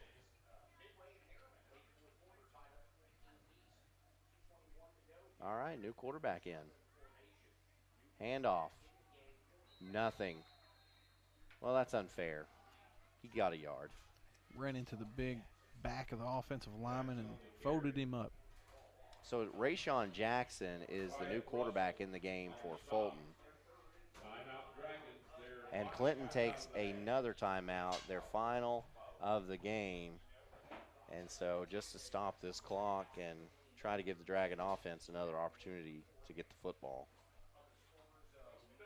And Jackson's a really good athlete back there. You could see any type of option play here coming up, or just a simple handoff play.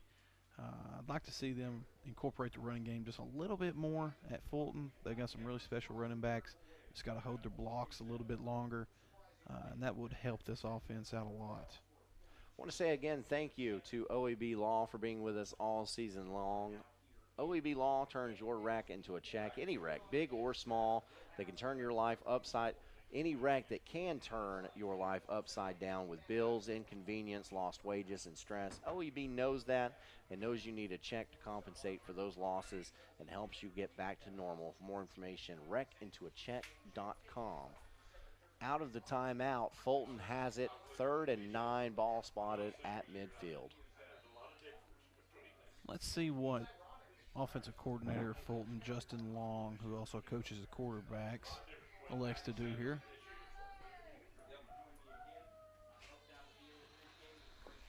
Rayshawn Jackson, your new quarterback, takes the snap. Quarterback keeper up the middle. That's that athleticism you were talking about. But he is stood up after picking up about 5 yards, which will bring up 4th and a short 5 or a long 4.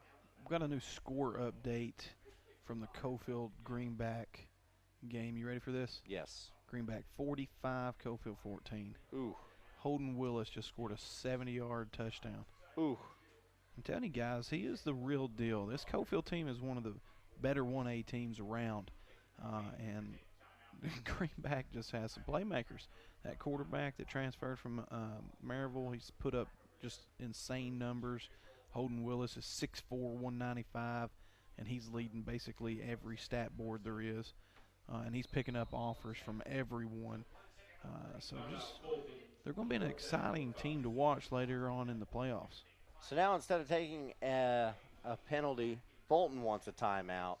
So we've got 60 seconds here. Fulton leads over Clinton 36-13 in the OEB Law Game of the Week.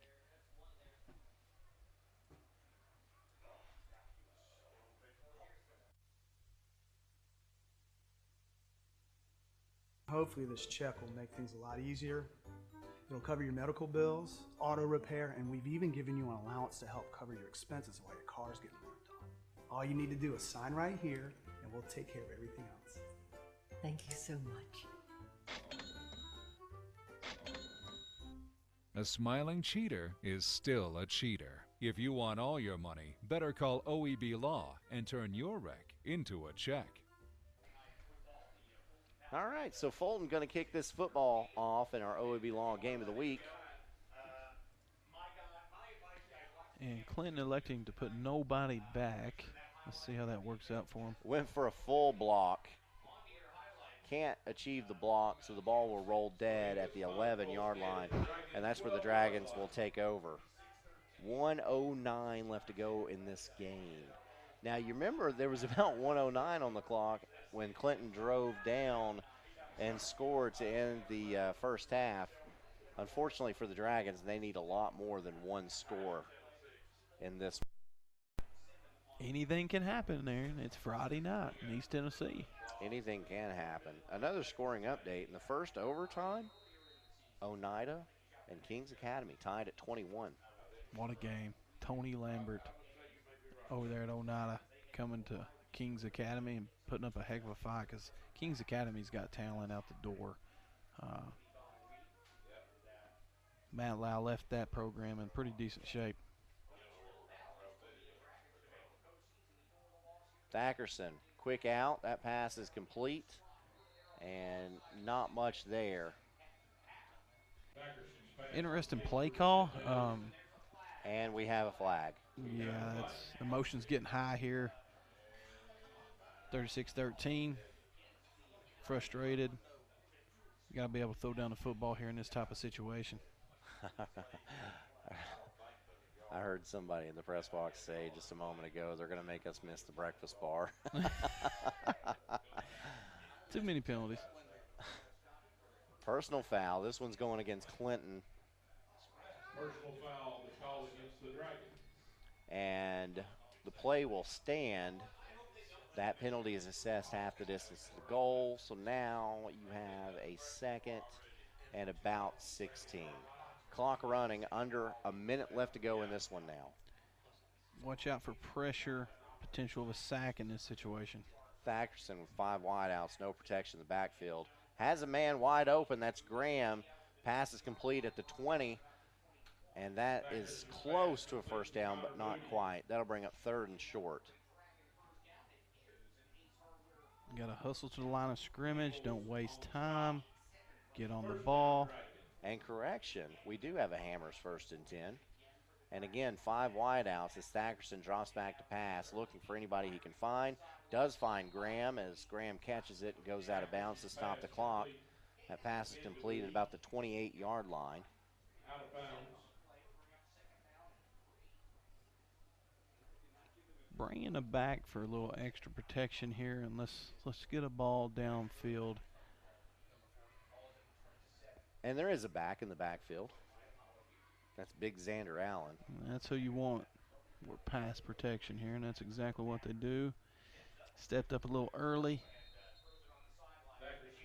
And has to try to hit Winchester, and that pass sails through his hands. Winchester didn't try to catch that, though, and he shouldn't have. That's a heads-up play by him. Yeah, the quarterback just rushed at just a little too much there.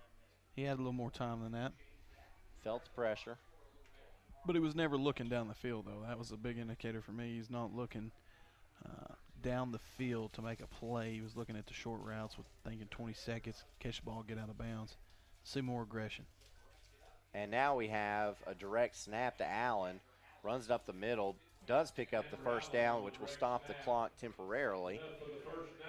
Get lined up. So show a little fight here. Get lined up appropriately. And the clock has already started, and Clinton is not going to clock it. 4 seconds, 3 seconds, 1 second. And Clinton does not get the play off. That